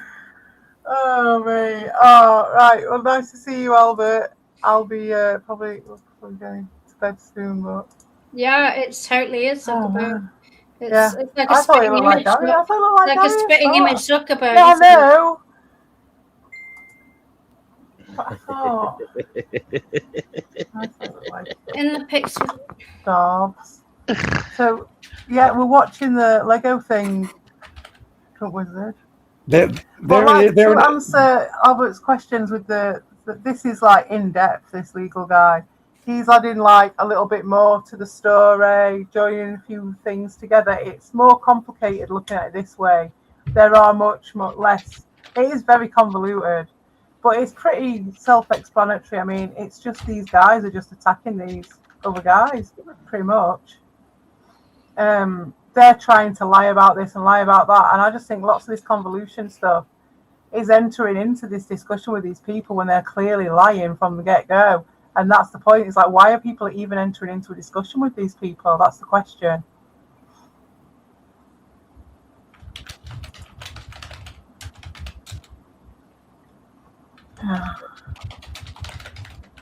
Yeah. So, anyone got anything to say, or shall I set it going again?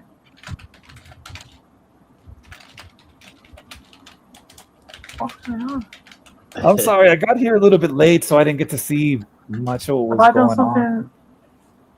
Is no one saying anything for a reason, or is it just me? No, it's because I got here. I got here late, so talking. Why aren't you? Why isn't it coming up?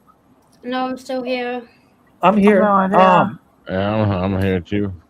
No, I got here late, so I don't know much about what's going on. I only caught a bit at the end about the lawyers. It's all on silent on my side. It is. Hello, we're here. We're here, CP. I think something's gone up, everybody. It's gone quiet. You can't hear yourself. You can't hear us. We can hear you, CP. I think maybe I can hear you. We can hear you. Yeah, we can hear you. Can you hear this? Oh, that's weird. Okay, well, yeah, I can't hear anything. Well, I know, but I can't hear you guys. You can't? Yeah, I can't hear you. Yeah, maybe you need to. I don't know why. Yeah, I know. I can't see anything on that whole thing. What did you do? Time to go to bed. Oh, don't leave me high and dry. It's time for me to get drunk at the flower shop. Getting drunk at the old flower shop.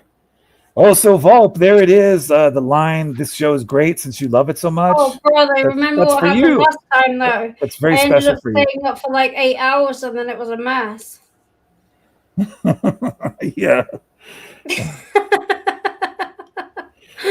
Oh, yeah. The drunk stream that you did? And I failed at gaming because I couldn't get my game to start. And I know what it was now. It's because I got so many old... I know exactly why I couldn't run Sims that time. Because I have so many old mods and I couldn't get them to run. So I've got to take all the mods out and then put them in again one by one and figure out which one is not running the game. But I was so drunk I couldn't figure it out that day. You were really drunk. That was a crazy stream. I was. It was pretty insane. It was entertaining. It was fun, but it would have been great if I could have got my Sims running, because then we could have played Serial Killer. But yeah, I couldn't figure out, and because I haven't done it in a couple of years, I completely forgot that the way to do it. Well, that would have taken me ages anyway. You gotta ditch all of your mods out and then bring them back in, like a few by few, and figure out which mods aren't working. So that's what happened. That's why my Sims isn't running. No, I like the Sims because you like to murder people in that game. Yeah, that's a lot of fun. I use the extreme violence mods, but the thing is, I have so many mods because of some of the things that I do. So I have, and then they go out of date. You don't update them, and I haven't been on it in about a year. So some of those mods have gone out of date. And then I've got to fucking drop them all out and put them back in again and figure out what's going on. And then we can serial kill again. We can do that. But I'll do it eventually, yeah. Volp, I don't cry on Facebook. I get a ton of views on there and I just got paid. So I don't know what you're talking about. You get paid on Bookface?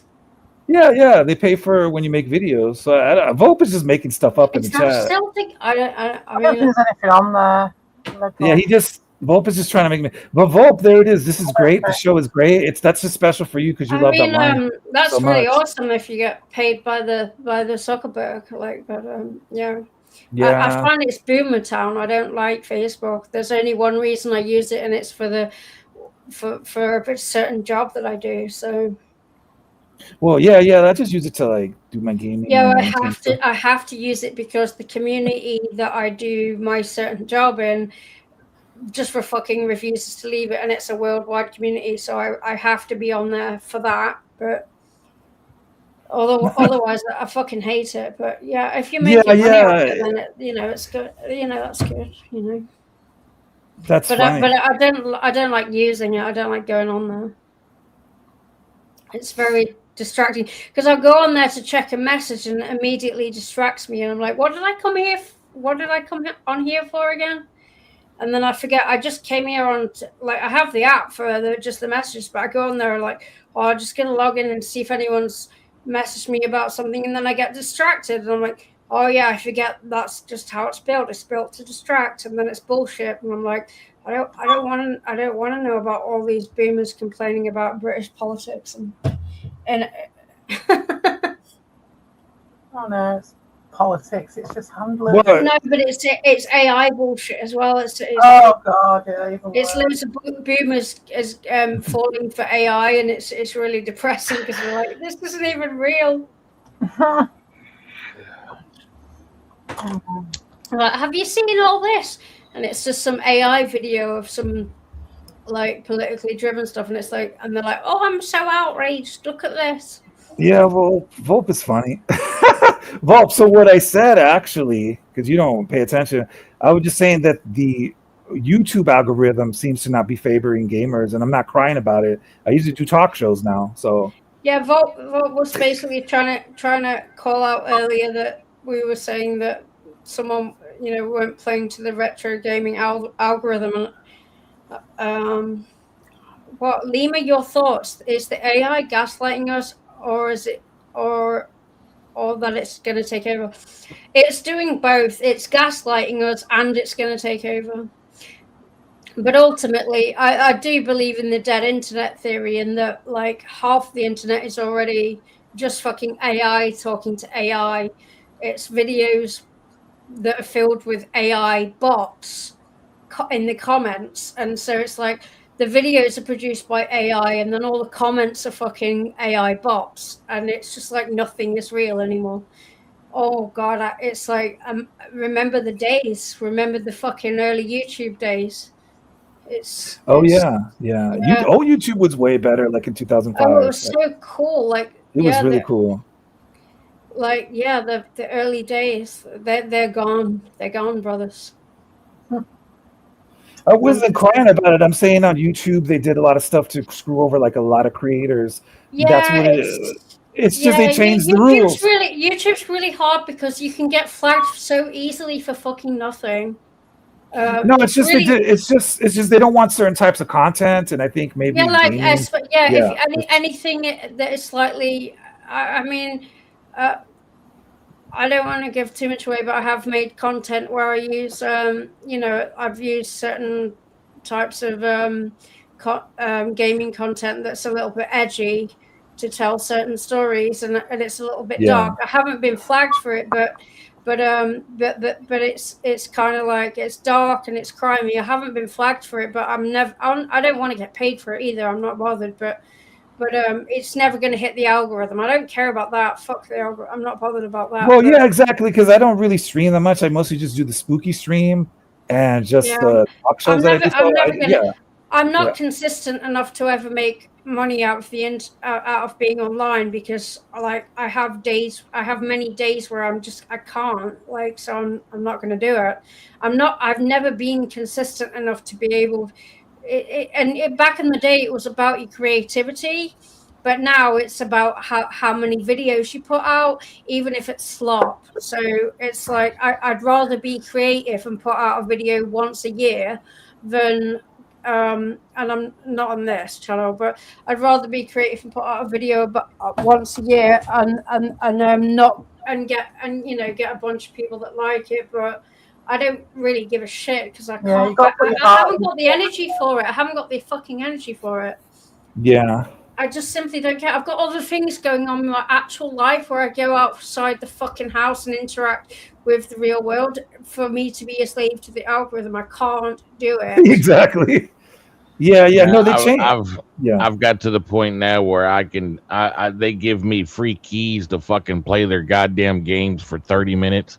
I did 15 minutes the other day, and they still took it. So, Fuck, that's why I've got a channel now. It's like, I ain't got to get paid. I got games. I'm not even very good at gaming, but like I got approached by a company and they paid me a load of money just to play like Grand Theft Auto and Fallout for a few hours, and I had to make a video. I don't know what they fucking did with it. I don't know what they did with it, and I'm not sure that I played the games in the way that they would have wanted me to. Because I just play the fucking game and put it up I like there. to play the games the wrong way, so I'm not sure if the way I do things would have been what they wanted. But hey, Volp, I wish I was drinking tequila.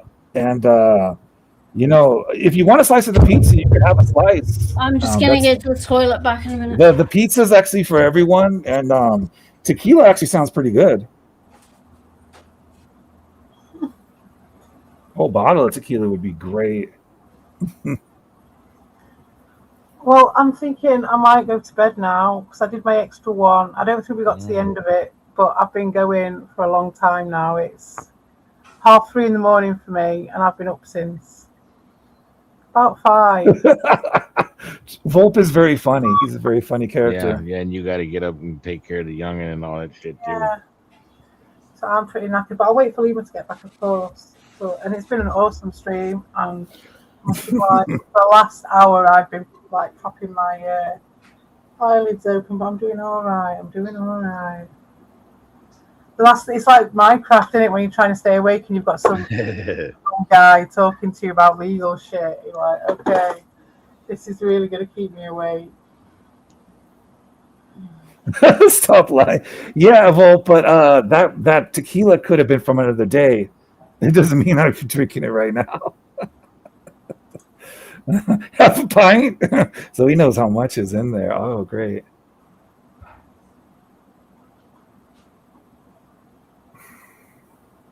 Yeah. Get it, Red Bull White. It's hard to do the 5-7 hour streams. You do 7-hour streams, Red Bull? Wow. If I was going to do that, it'd be on a day when my kid was not in the house and had gone away, and I would have started it at a completely different time of day. Anyway. But it's been good. I think we've got fairly far with it. I want to do some sandbagning with it in future. Because there's one that's called in Predator's Crosshairs, and I thought that'd be a good one in comparison with it all, because they kind of are in the Predator's Crosshairs. All right, welcome back, Lima. Hi. All right, I'm going to bugger off to bed, but I suppose you guys could have some sort of after party somewhere else, couldn't you? Yeah, but can we I wish I carry this was. on? I can't remember how this works. How do we carry it on without you?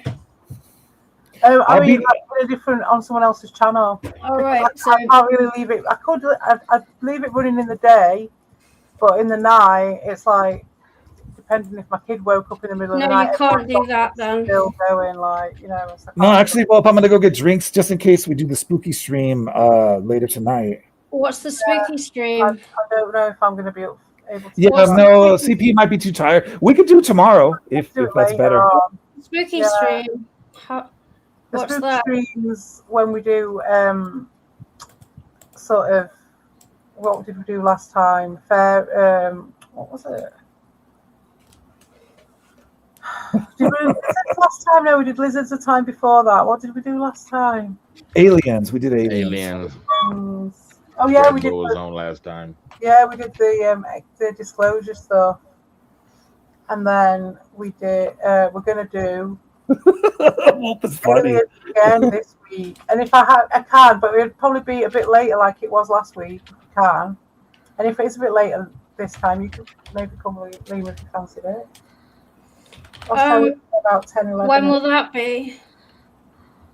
I don't know. It's later on today. I think I can go on for a bit now, but I have to teach tomorrow, so I can't go on for forever. Yeah. Well, you guys find a place to go and have your Volp, I'll post a picture of a steak I had the other day. That was pretty good. You want a bite? Volp wants to have a little bit of my food, I think. I'll give you a shout out on Facebook, Volp, now that I know that you're watching. Thank you for the support. All right then. Well, where are you going? Are you going to have a? I mean, we could do something on mine. I don't know what. I'm gonna go get drinks and then I'll be back later. But I need to go to the store. I guess I'll post them. I'll post them for Volp. Volp, if you want, I could just post them straight to Facebook. I mean, to YouTube, so you can see them faster. If you want to see them on here, I can also post my drinks and my food if you want. I guess I'll do a continuation on mine for like an hour or so. Nice. There we go. Mini Peens Plus. Okay, mini Untucked Peens Plus. Yeah, there you go. Okay, so I'm gonna set that up now. You didn't have to call it that. That's just what I called it. No, yeah. I just have. I don't have a picture for it though. I'm sorry, I'm so fucking broken. No, it's cool. It's fine. It's been a good day, and it's been good to explore it a bit. I still think there's loads to talk about regarding it. We've downloaded a bit of information, so next time we can have a bit more of a. So I've just made it live. All right, cool. Right then, everybody. All right, everyone. Thank you. This was a great show. This show is great. And I don't know what mine's going to be about, so I don't know. Guess we're just going to have to hang out, and everyone else is going to. I'm not probably only going to be about for like probably an hour or so, and that's it. But you should get drunk, Lemur, again. That would be fun. Oh, I might be on it a little bit. Oh, again. This is crazy. Only a little bit. Not too much. Not too much. I have to have boundaries now, due to recent incidents. Yeah. You got to be careful with the alcohol sometimes. Yeah. Recent incidents that caused me to not have boundaries. Yeah. And caused me to interact with people that I shouldn't have. I recommend. So now that right, CPE. Now we're having boundaries, aren't we? That's what Lima's doing. That's what you wanted to do. No, that's what I'm doing now because I didn't have boundaries recently, and I allowed some bad people in that I shouldn't have. So we need more boundaries. That's what Lima's doing now. Yeah. Learning lessons. Oh, and it sounds like we've got a sleeper here. That's okay. We got a sleeper. So I have started streaming. Can I put my stream in your thing? Put it up. So right, I need to. Oh, you found it? Yeah.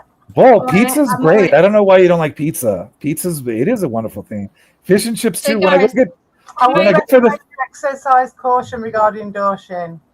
Because I'm going to exercise caution regarding everybody now. Just because he really is on one, and I'm going to exercise caution with fucking everybody. So in this case, it's going to be only Fafford and Drunk Wizard because I don't know anyone else, and so probably that and maybe the other people that were in here, because I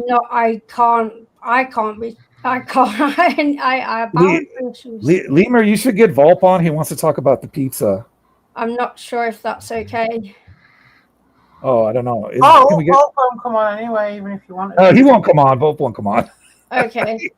He's a secret agent, 007. But in future, I'm just going to go no to everyone apart from people that have been in chats here, and then I think that's a way to go forward. I think that's the best move is just with some of these guys, you just got to be on the careful side. I know, and I also don't know all of their pseudonyms and stuff, so. No, that's it. You're not going to know. No. But yeah, just be careful. This is a troll place, and I know. They're gonna. A lot of trolls. I wasn't even dealing with a troll. I was dealing with the. Oh yeah, this is good advice from Red Bull. Put a picture up so dick pics don't show. If someone comes on and does a dick pic, I think I'll just only accept people that were in here today, unless they can prove. That's right. So, and unless any of those people say that anyone is okay. Yeah, if Red Bull's a mod at yours, then he can help you out in the chat. Well, I don't know, but you should make him one if you do us to go over. Is he under his real name? There he is, the Digital Gin. Oh, okay. I didn't realize. Okay. In the chat, so if he's around, he can help you in the chat. Okay, cool. But I've woken up a bit now, so I might listen to you guys. Okay, cool. So yeah, I'm streaming on my other on my other channel, on my channel. But yeah, for probably only an hour, and then I'm gonna fuck off. Nice. Yeah, I'll probably listen. Just a friendly hour. I'm gonna try to behave, and I'm gonna try to. Yeah, let's try to behave. Yeah, I mean, I gotta go to the liquor store still and get some. Like a lemur. Everyone, come over to mine if you want. Dancing around and. What do they eat anyway? We'll horse around and we'll not let any bad people in, hopefully, and everything will be fine. I'm sure it'll be fine. I'm sure it'll be completely fine. We'll get drunk. Completely satisfied. It's been a lovely stream. It's been nice to see people. Yeah. And it's been nice. I got to see Vic, who I've not seen for ages, and I got to see Albert, who I haven't seen for ages. And I got to see you guys, who I haven't seen for a while. So I don't even know if in my other stream anyone can hear. I doubt anyone can hear me talking to you guys in my other stream. Probably not, no. No, they can't. Yeah, so random in my other stream, I'm talking to no one. Hey, so Volp, last night when you got destroyed in the chat by everyone, how did it feel to get destroyed? So yeah, no, I'm streaming on my stream. And also, how is it going to feel when I destroy you on Rumble on my new channel, Savage Wizard, and then YouTube? You say I have generic content, but when you get fucked up, then you're going to find out. Yeah, there we go. Yeah, so just if anyone. The thing is, you're boring, but you're boring, Volp, because you won't pull up to the. There's no one you won't pull up live. Before then, I don't see him. I just need to explain because if anyone comes into my stream right now and they can only hear me, it's because I'm still on another stream. Volp will never pull up live on the microphone. He's scared. At least King of All Buttocks had the balls to pull up live. That's the difference. Who's big red dog? That's Doshin. Okay. Hi, Doshin. But I'm not gonna let you into the chat right now. But I have to be really careful. I've got to have boundaries now. Yeah, I gotta have the boundaries. Yep. I'm just saying, be careful with him, but just let him do his thing. He's probably not going to do anything too harmful. No, but can I let him into the chat, or is that okay? Or what's wrong with tequila, Volp? Tequila's great. No, I mean, is he okay to talk? Can I do that? I don't know. I don't know what's okay anymore. I'm confused. I guess he's friendly though. It's like he's okay. He's not like dangerous. I wouldn't myself, but I'm not going to tell you. No, I would say no actually, because he rides. Shall I be honest? Yes. Absolutely not. Then okay. Yeah. Just does nothing except it's all right to laugh and everything about it, but this fucker has ridded me to do all of this shit and go off up to fucking Ricardo's. He is now canning all this shit to take over to Ricardo so they can make umpteen fucking streams just about us. The most disgusting shit, and it just feeds them when they've done nothing to fucking warrant any of it at all. And he can go back to the sea. That's what he wanted. He's bored over there because they can't fucking say anything. My problem is that I'm too friendly, and I need to stop being too friendly. Right? That's my issue.